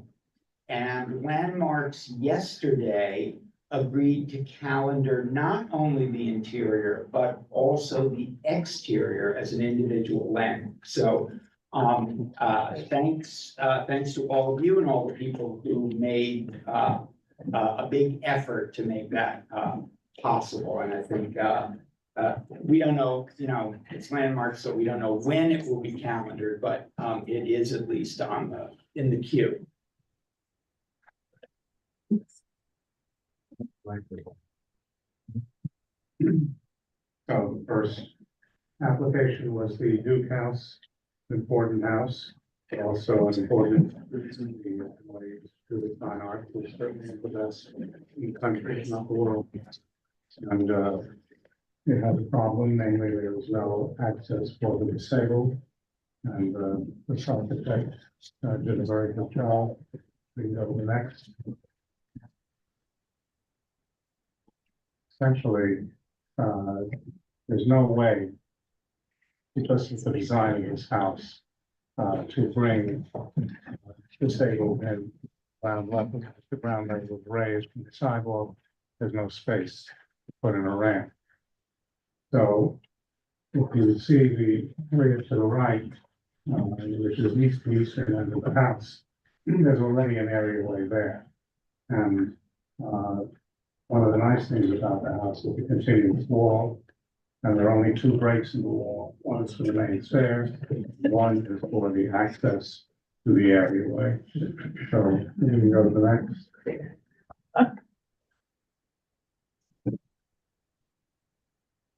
So this is showing you what's happening. They come in on grade, and they go down. And there's a sub cellar as well, below the basement. And this is 7 feet 11 inches wide.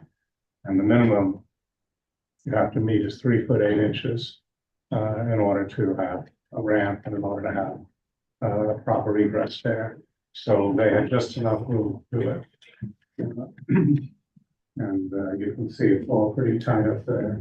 And the entrance is, you can see in the middle, it's where the entrance is. Next.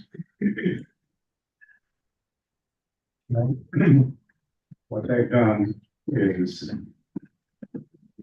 they put in a ramp. There's no way to bring the ramp all the way down, but at least you won't have a lift that's the full height, and you can actually take it through vertical. So they've got a ramp that goes to a landing, and then they have the new lift that goes down and organized so that they can maintain egress. So in effect, you can come back up, you can go up the ramp, you can get out. And if you go to the next, I guess you can pretty much see it below. It's just a feeling of what's happening, coming in, going down the ramp, having a landing, shorter lift, which is much more comfortable. And then over there, this is just giving you a feeling of what's now. Also gives you a feeling how it's built. It's all granite. These stairs are all blocks of granite. All of this is going to be renewed. New blocks of granite will be put in where old blocks of granite can't be used. And go to the next. They're actually going to be duplicating all the railing. This shows you better, I think, the different blocks of granite. And so you the other direction. And the next. And then finally, just so you understand what the lift is all about, for those of you who probably know it anyway. But basically, the lift is coming in on one side. They also have some discrete lights, black lights.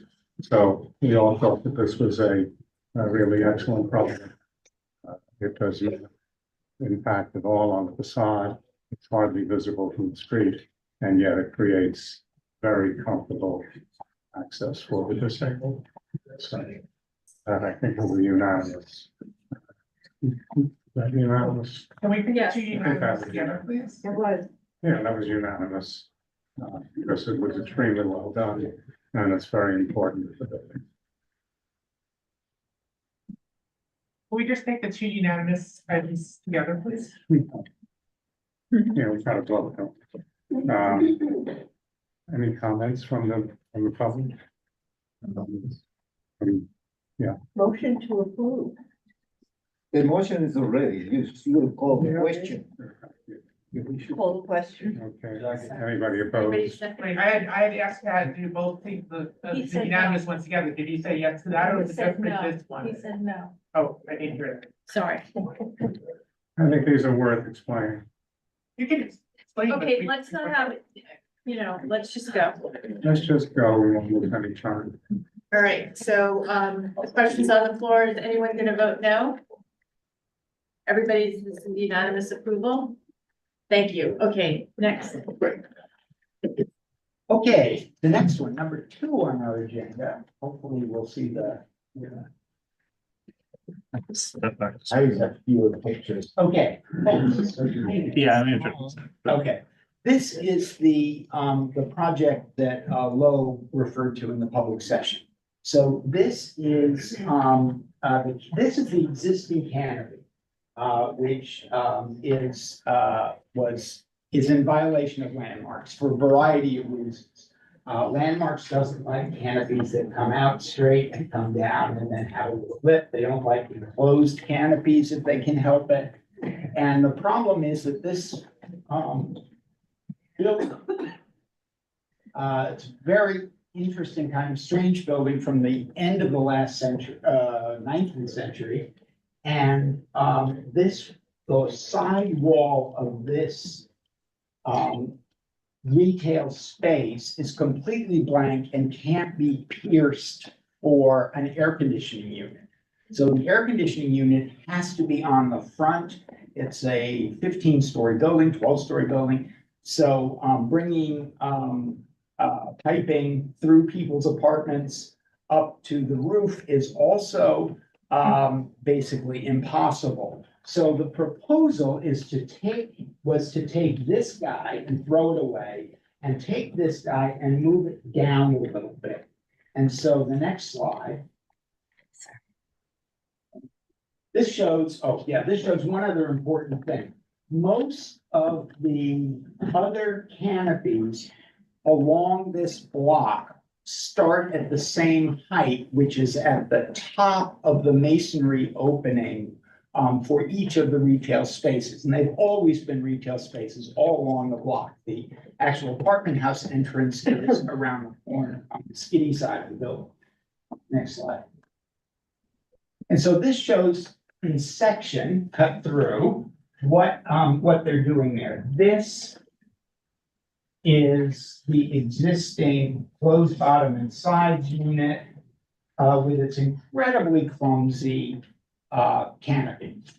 What the applicants are proposing is a canopy that starts at the same height as the other canopies along the block, comes as close as it can to this lowered machine. You see the machine is up here, there, it's moved down there, maybe 8 inches or so, it can't be moved any lower, or it interferes with actually the building, and comes down at whatever angle it has to clear that corner, and has a 1-foot flap. The 1-foot flap is the maximum allowed by landmarks. The 8-foot extent of the canopy off the building is allowed by landmarks. It's actually the maximum. If the only solution that would work, maintaining this, would be to stop the canopy a little further closer to the building, but then you end up with a longer flap, or you end up staring at the air conditioning unit.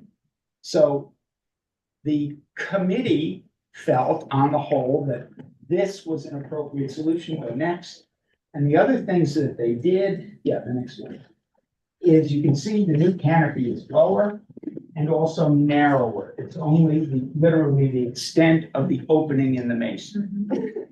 So we felt that this was something that the committee felt that this was something that was a big improvement over the existing, and that it seemed to be acceptable to landmarks within their rules.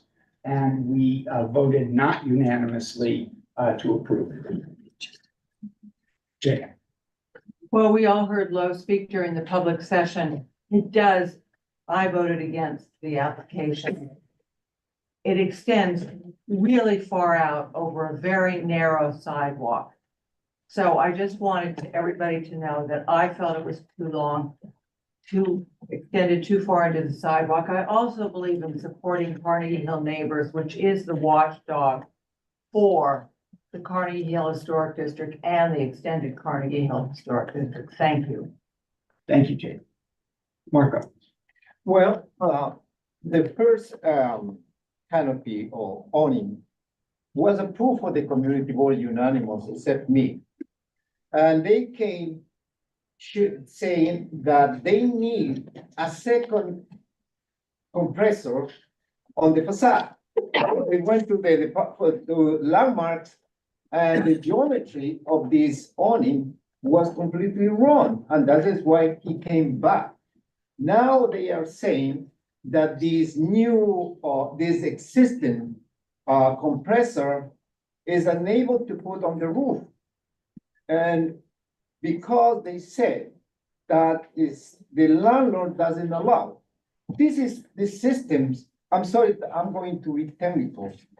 What it is this is a refrigeration system that it runs a pipe of a quarter of an inch, run directly to the roof. And from the roof coming another pipe. If you put insulation, the maximum size of this duct, it will be of these pipes, it will be 2 inches and 2 inches, totally 4 inches. Because this is a split system, but they saying that they want to put a heat pump, which basically what it is the inverse of the heat of the splitter. The spirit is what it is, they call this heat rejector. They actually, literally, they pull the heat from inside out. And now the heat pump is opposite. They take the heat when the temperature is -5 degrees, but that's the system it works. And that is a big problem. They put it back inside. It's just only the temperature, doesn't do anything, doesn't do absolutely nothing more. And the biggest problem is if they put the awning on the top, this system is designed to be open completely. And they try to make some mesh, they try to be bigger, it's not gonna work. So my point. We have to accept that it will work technically, and I believe that we also have to accept what the building told us in their testimony, which is that there is no way the compressor can go on the roof.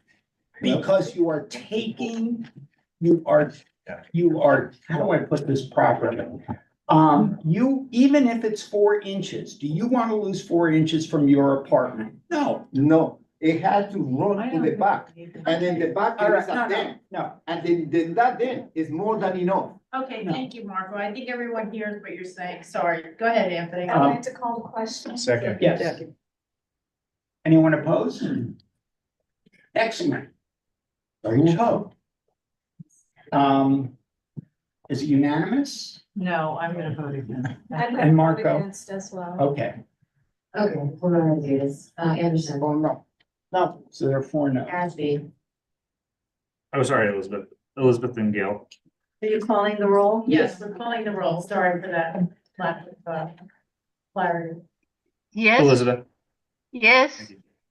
Thank you. Darren. Yes. Mayor Michaels. Yes. Birnbaum. Michelle. I can barely hear you. Yes.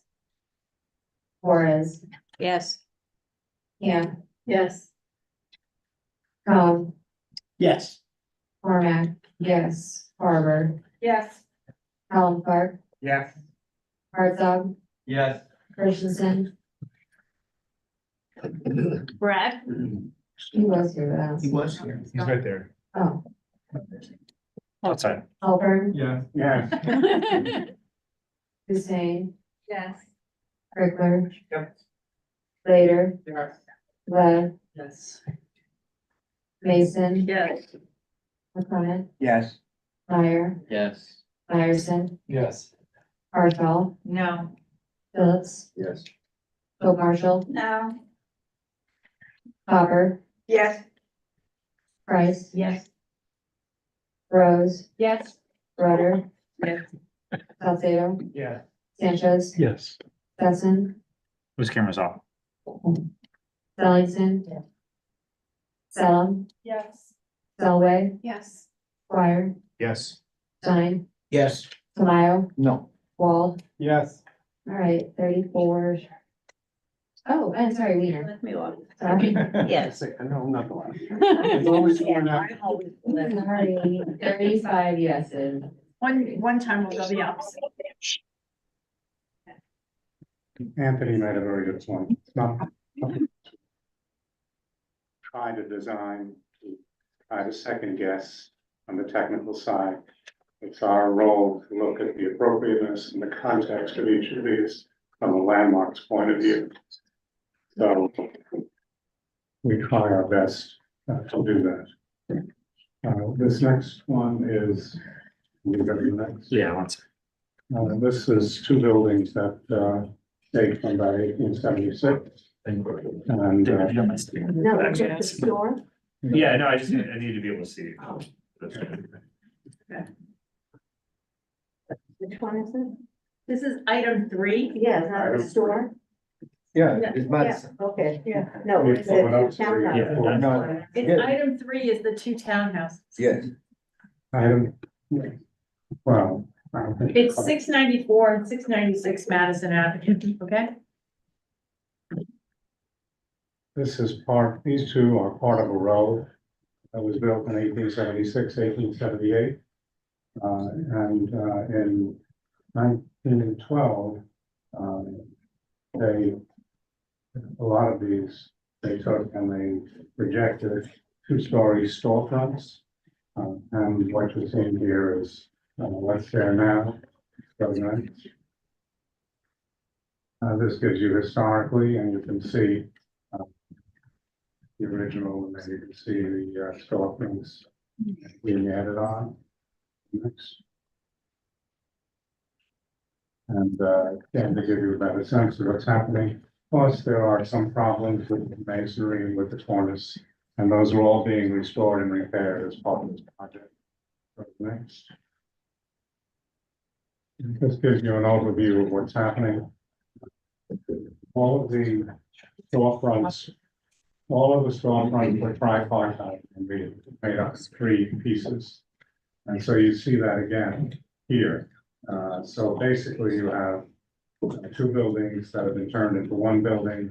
The party wall has been taken out, but in effect the pier in the front matches the end walls, and to a very large extent you really won't feel that this is other than the 2 buildings, even though they actually are now 1 building. What's happening is you have 2 major materials.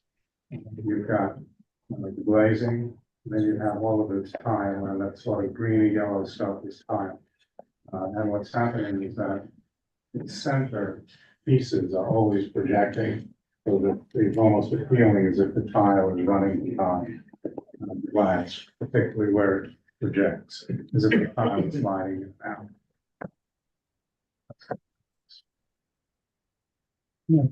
Let's go back 1 second. Okay. Yeah, the other big issue that came up, here you see it with the canopies reset. You can see it with the canopies open. And these canopies are very shallow. This one comes out maybe a little over a foot, and similarly, the portion one is the same there. And so they're very shallow. They're really meant to give some protection for the interior, but they're also meant to bring your attention to the fact that this is a major new store. And the signage, this is all white letters. Stone base here, and that is backlit in the sense that all the lighting is internal. And then here, these signs are 14 inches, these signs are 3 inches. As Anthony pointed out, the plot was fairly narrow, so the signs are fairly narrow. So this sort of abstracts it, but it gives you a feeling for how the tile works with behind the glass. Let's go to the next. This is a larger rendering, try to give you a good sense of the materials, how the store is going to feel.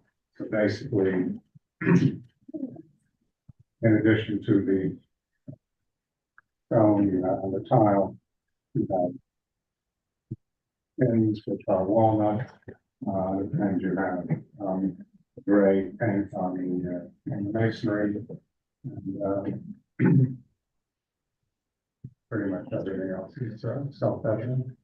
Let's go to the next.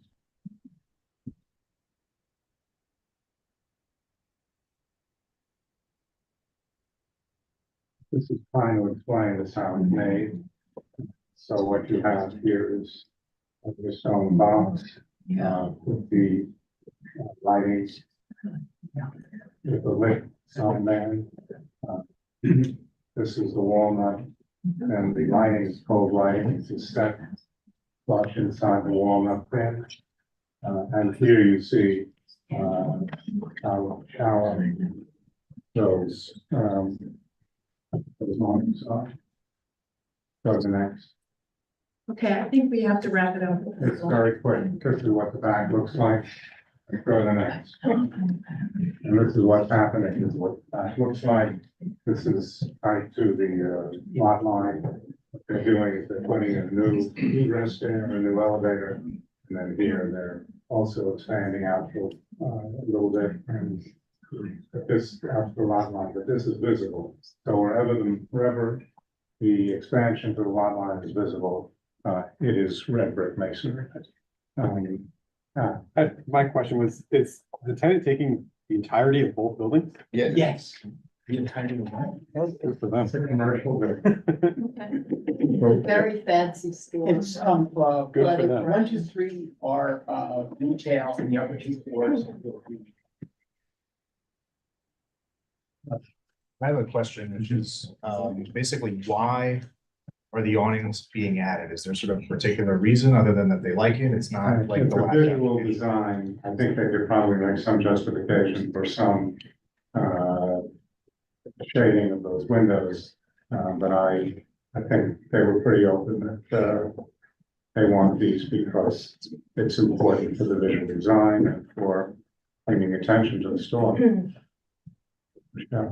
Yeah, I voted in opposition to this for the following reasons. Because the rear is up, I'll address that first.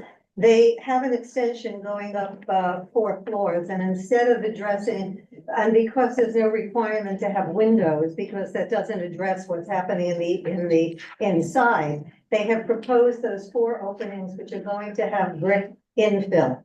To me, I didn't see the purpose to that, and that's very sinister looking to me.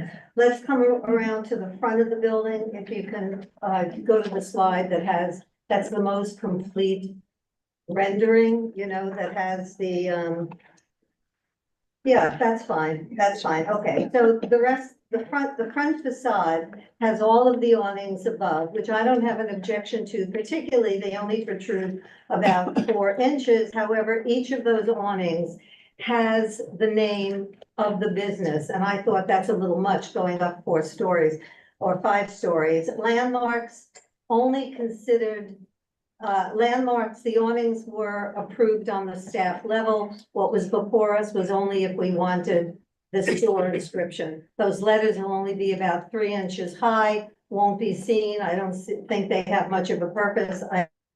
Now let's go to the main thing. Okay, we can't do this. Well, but the main thing is the main thing. This storefront has about 5 different elements. I'm not, the committee chairs are running this, but guys, people are like texting me that this is, out of hand, right? Well, that's because they're disinterested, Valerie. We're here for a meeting and we're here to address Well, we already, things. okay, Michelle, I'll take this up right now, okay?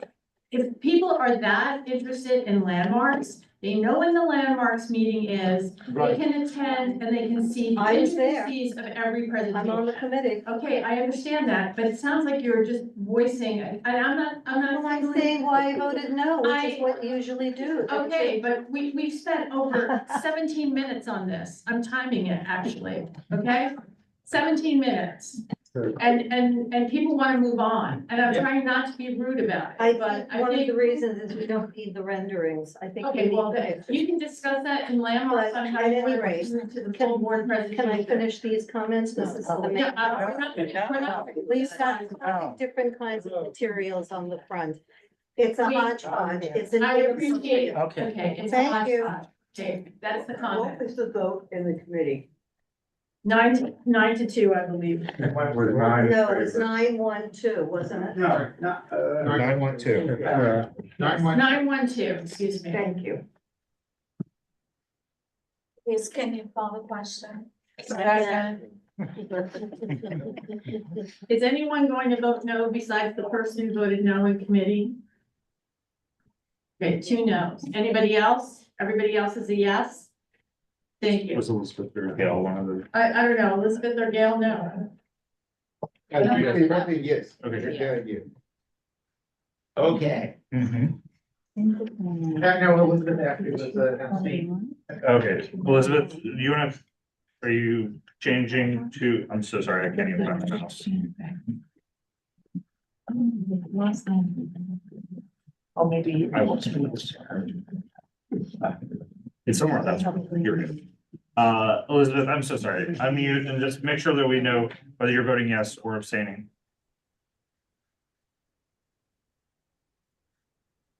Elizabeth? I will abstain. Yeah. Good to go? Good to go, you got it. Next and last one. This is a very interesting project and a lot less complicated than it looks. All right. I will make it bigger, just, I said I will make it bigger, I just need to build. Oh, okay. This is we can start with you. Well, no, it's fine. Okay, there are two really fabulous townhouses here on the north side of 70th Street between Park and Madison. And they were both built about the same time. And the applicant has purchased these. No, you're fine. Yeah, I know. I'm chasing. The applicant has purchased both. They're, I know. I know. The applicant has purchased both, and this one, 41, East 70th Street, which was designed by Amar Embury. Amar Embury was also the architect of Central Park Zoo, among other things. He was a very successful society architect, first 3 decades of the 20th century, went broke during the Depression, and Al Smith used his influence to get Embury the job of designing the Central Park Zoo. Anyway, this building is being left on its exterior essentially untouched. Painted surfaces will be repainted, windows will be replaced with new wood windows. This building, however, which is again built at the same time, and is a very fine townhouse by Mott B. Schmidt, who was also the architect of the ballroom at Gracie Mansion, among a lot of other buildings in the city. As you can see, if you look closely or look closely at the slides before, you can see that some of the limestone doesn't match. So the architect is trying to restore this to as close to its original condition as possible. And that means if you didn't read the application, didn't read the resolution, repairing all of the dormers, repairing the cornice, replacing every window with new wood windows that match the original windows, fixing all the stonework, replacing an unfortunate alteration to the front door and the steps, fixing all of the railings so that they are the original railings. The original drawings for this building were at the Avery Library. So Peter Noyer his office was able to get the original drawings and replicate the details. And so these are some of the materials and all of the work that's being done on that facade. The only difference is above this mansard roof, they are redoing this floor, which is, I think it was added on after the original owner sold it. And then they are extending the elevator, and this building always had an elevator, extending the elevator up to the roof, which means the elevator and the stair bulkhead also come up that high. Next.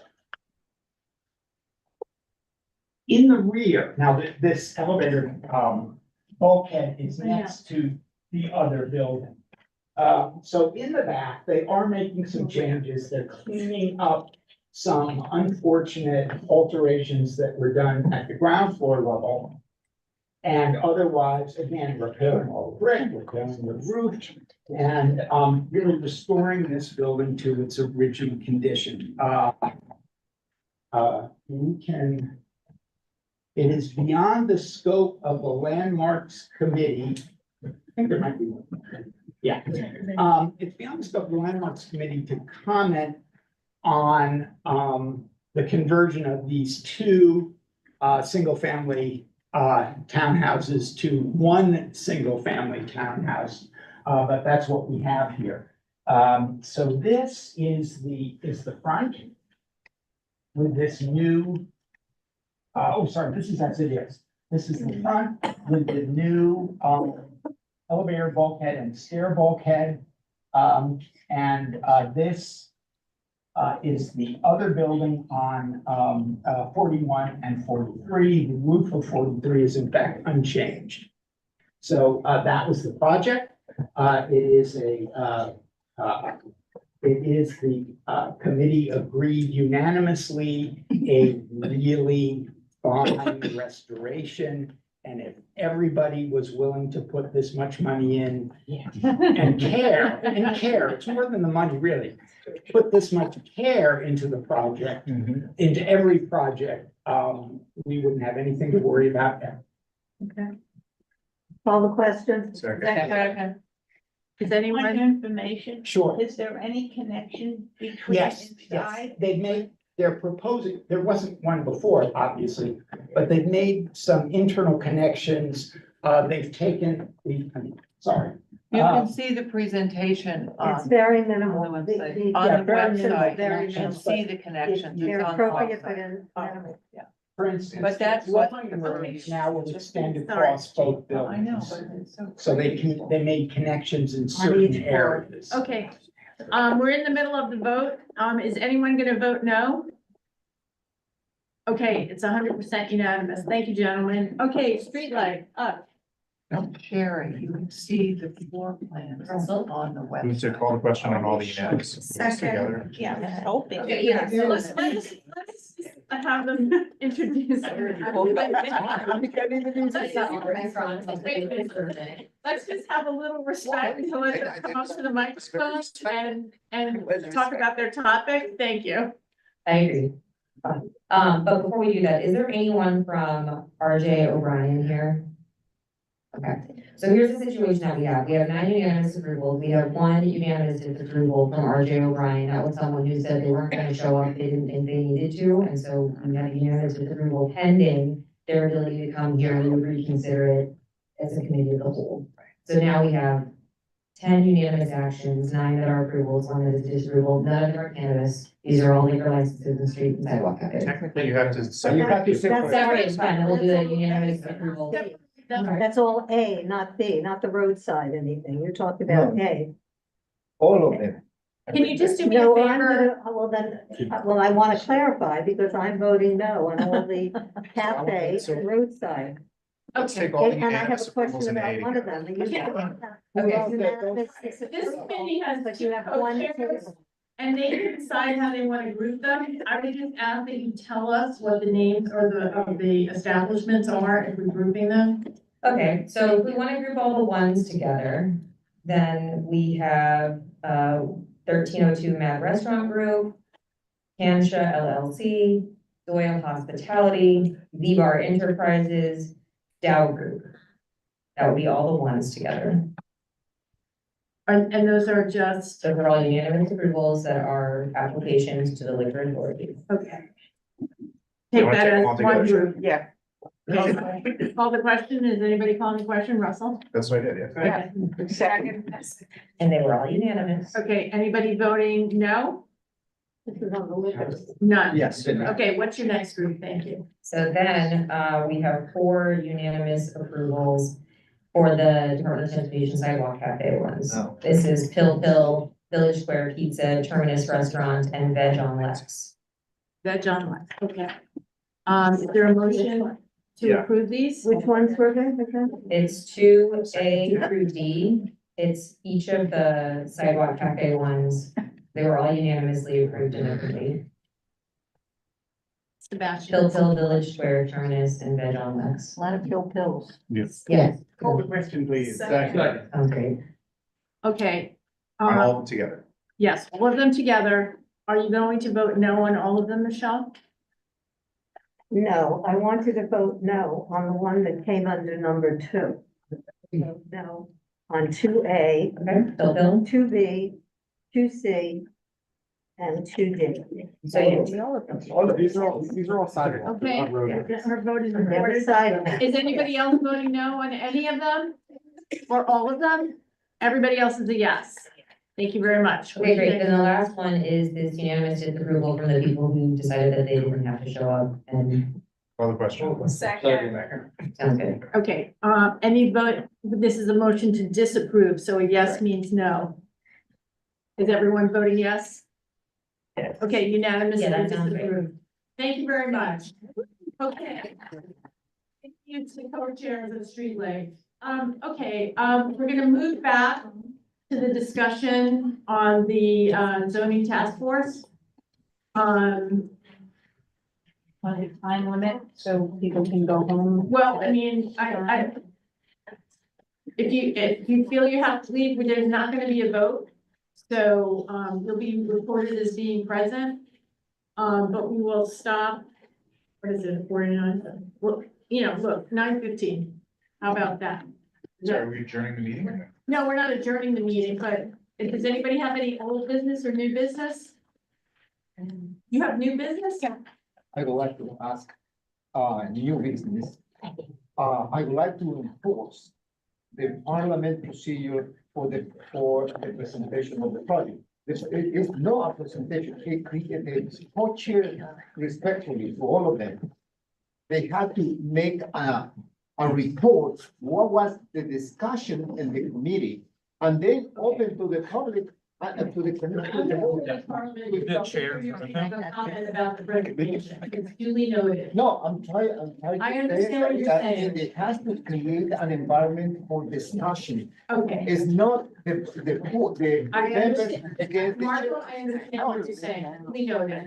Okay, any new business, any other new business? Okay, so if you are staying, you are here to listen and participate in the discussion on the proposal by the zoning task force. And we're not voting on that tonight. So if you feel you want to leave, it's up to you.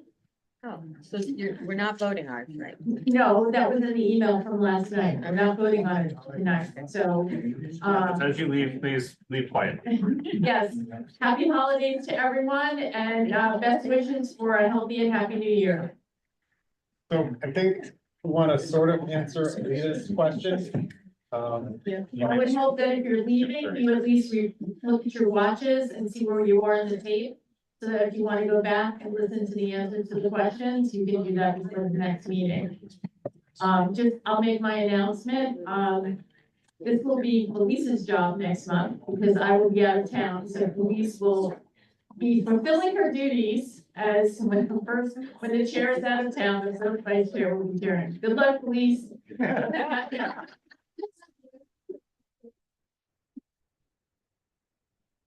So I think Anita's question was about additional zoning bonuses. So for those sites that are within 500 feet of an eligible subway station, yes, a transit bonus could be layered on top of it. I don't know that there are any, if all, I don't know any of them within 500 feet of eligible transit.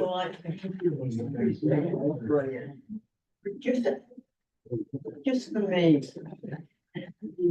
What's so hard with the residents for reasonable development? And MSA on North Avenue in 73rd, 74th. And it was originally a sanitation truck. Right. Parking lot. And nobody wanted it. The idea was that they could build above it, but they had to keep the garbage trucks on.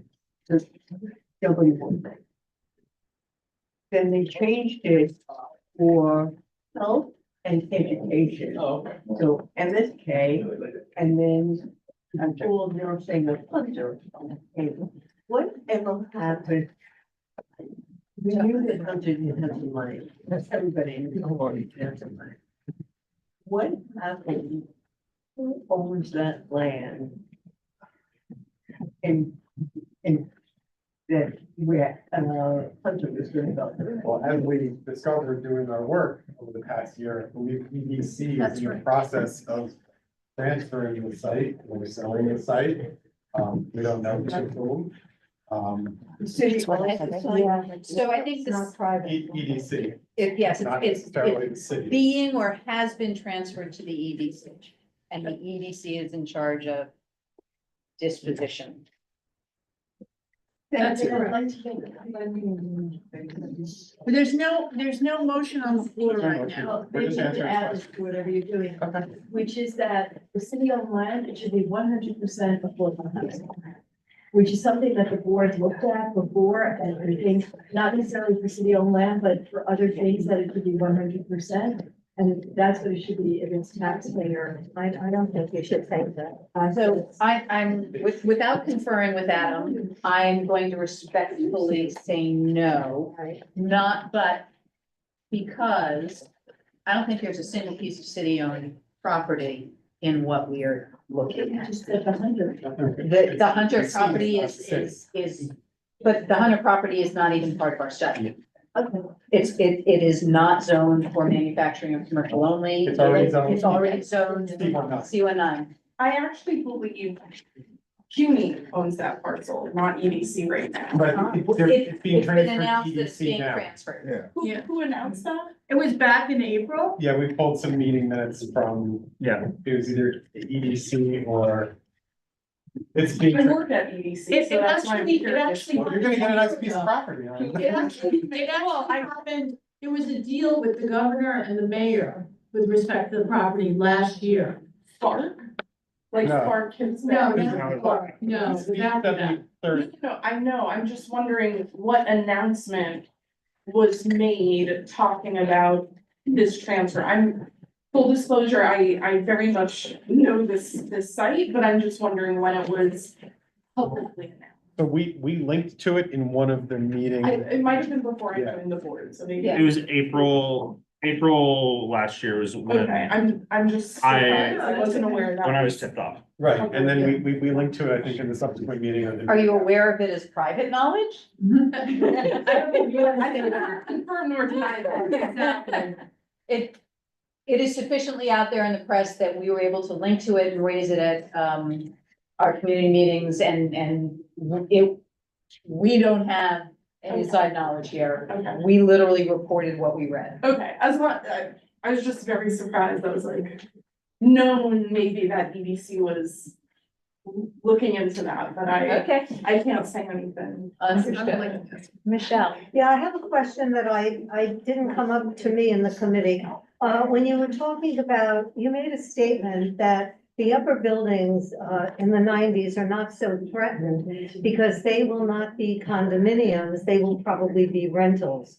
Is there anything that guarantees that in what we decided? I don't remember that really being a conversation. Well, either East 90s, East 70s, East 60, any of the target sites that we're looking at, the idea is once you map a site with mandatory inclusionary housing, it is economically very difficult to build condominium because the condominium will require 25% affordable or 30% affordable, or as we learned with Friedland, they got what, 34% affordable. It's not possible to build a condominium at 34% affordable. So the default here, by encouraging mandatory inclusionary housing, is to encourage rental development.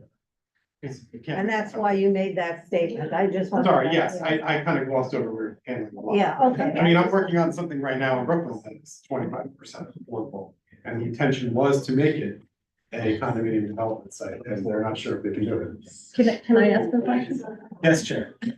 My question is sort of similar to what Michelle is asking, but if you map these, okay, and it's it could be community facilities, and a majority of these blocks are in Deadpan Alley. What would prohibit the current owners from just doing dormitory housing, or, you know, we would be doing them a favor by converting stuff to possibly residential, and then we see basically housing, but housing that just is there to benefit their uses. Well, housing to benefit their uses, obviously, that was something that came up in the MSK task Yeah. force, which Right. MSK thought it was appropriate to demolish 355 Well, units. but that was. Whether they own it, They were. That's whether they're right. Because it wasn't really deemed housing. Right. So would a dormitory be considered a community, what kind of facility Yeah, is that? that would be appropriate, but what I would say is that the zoning already allows certain community facility uses. So they could have done this, you know, since they assembled the project. So us changing the zoning isn't going to super advantage them as opposed to generating any private development of, you know, housing in the neighborhood. Well, I mean, do you consider what Cornell Wild did on 74th in York private? I mean, they built a private apartment building that they're putting They wanted the church. their students in. Yeah, I So- don't consider that. I don't consider that rental housing for the neighborhood. Because those people are only here as long as they go to school and then they're leaving. Yeah, but I would argue that that is actually very much part of the fabric of this area. And that housing that the institutions might build is very much in keeping with having people living in this Yeah, community. And whether it's short-term, meaning they're here for while they're in school, or you could live here permanently, they're still local residents, they're still using our restaurants, they're still buying services. Frankly, many of them, depending on the institutions, you know, my kids went to school at PS 183. 30% of the families in that school were living in the housing provided by Cornell. the institutions, Right. while Cornell, That's right. Rockefeller University, MSK, they Right. all had housing in Yeah, the area. I understand. And what you're those are people who are very much part of our community. And also, Yeah, your but- hold on, your No, no, no. question about turnover. Your typical, you know, market rate apartment building turns over between 30 and 40% of units every year. Wow. So. Yeah, and that the market rate housing turns over because people can't afford to stay there. in No, the but house the that they the have point is, housing. a medical school user is no more transient than your typical market. No, but they're here, they're here for a specific purpose, okay? They're not, it's a different kind of resident than somebody who's living in the city of New York. I'm not saying that we're wrong, but it's not the same as somebody saying, I've chosen to live on the Upper East Side. They come here because they're going to that school or they have some association with that school. They need a place. They need a place to live. I Need them to stay. I don't want to do the work of a not-for-profit and make it easier for them when, what are they doing for us? I'm just playing the devil's advocate. Yeah, exactly. That's all. I mean, I mean, so by the way, in the case of Cornell Wild, they outbid all the condominium developers that were probably gonna build fewer larger units. Cornell Wild stepped up, outbid everybody, and is now They building. provide that for And their building staff, their their housing for their residents, staff. their nurses, So, entitled to live there. assuming this gets approved, what's the next step? Like, what's the Oh. process? So let's assume that the board approves this. The next step is to first request a pre-application meeting with city planning. Then we have to write a application, it's called a pre-application summary, which requires that we've had the pre-application meeting. Then they will give us feedback. Who's the office? And then we have to decide if we will in fact pursue an application, which would then have to go through you. So you're talking about years? We're talking, this could be 2 more years. Only two. And Yeah, is there we that go. something that we could do with volunteer resources, or would we need to hire somebody to help us do that, or get? I mean, I think DCP will come back to us and say that this is either great, not so great, or terrible, and they'll tell us why. And then based on their feedback, I think we can determine what more help we need and how much more we need to put into it. Right. Dylan is on Zoom and he has his hand up. Can we just let him? So do you? You know, Sure. I'm Leonard. Okay, Dylan, He's sticking around to thanks for listen, sticking so. around. Yeah, I just wanted to, if it's okay, it was not so much a question, but just a point about student housing. I know it's not exactly the same circumstance, but when I was in college, there wasn't that much housing provided by the university. And so I ended up moving into an off-campus place. I imagine a lot of the med students are going to be in a similar position. So if there's more housing for those med students, in all likelihood, that means they're probably not moving into the apartments people like me are currently living in. And that's admittedly built with an assumption that I don't think med students are making tons of money yet. But I do think that alleviating some of the pressure on other rentals is valuable, even if people like me aren't explicitly living in the buildings that these various hospitals and med schools create. So I just wanted to raise that point. Thank you. Thanks for I- saying. Thank you. I wanted to add, the reason the hospital like Cornell, the reason that becomes affordable is they take the rent off the top. In other words, those buildings are for their residents, doctors, nurses, whoever lives there.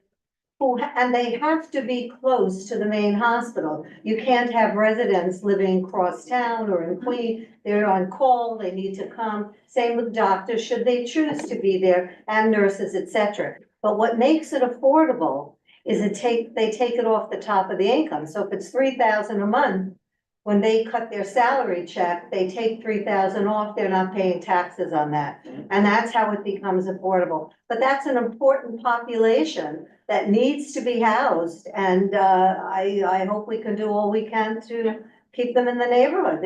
For many of them, they need to be in the neighborhood. Building adjacent to mine is an MSK housing. Yeah, It is indistinguishable. yeah. Alita? I have a question about a couple of things. Is it possible to include something about green space? Because we have so little. No, and let's not file the issue. All right, let's Sorry, let Alita Michelle. finish. And also commercial space, because a lot of lobbies are just lobbies, and it would be nice if there was, and I'm sure that there's nothing in city planning, but just to say something about a necessity or to have like mom and pop size spaces, not size spaces. I think commercial space is important, but we also heard in the Friedland rezoning, didn't we hear a lot of pushback for grade level retail space? On the side side streets, So- they were also talking about the avenues. Right, the avenues, obviously that makes sense for everybody, but it was interesting to get, that we got so much pushback, or was that Friedland got so much pushback on commercial space on the side streets, so Not as much as on the height building. we have to consider that as well. Can you confirm my understanding on for the 91st, 92nd Street block where there was a delineate, it was because of the limited number of lots on one side of the street that led to that nuance? So on the north side of 90th Street, every single building. 91st or is it 90th? 91st is different. Between Yeah. First and Second, between First and York? Something on 92nd. Going the other direction. Sorry, yeah, thanks. I think it's actually the first. I just didn't understand and I wanted to. That make one sure. or one more? This one. The north side of 90th No, it's the one, Street. sorry, the other. Here. Oh, That guy, yep.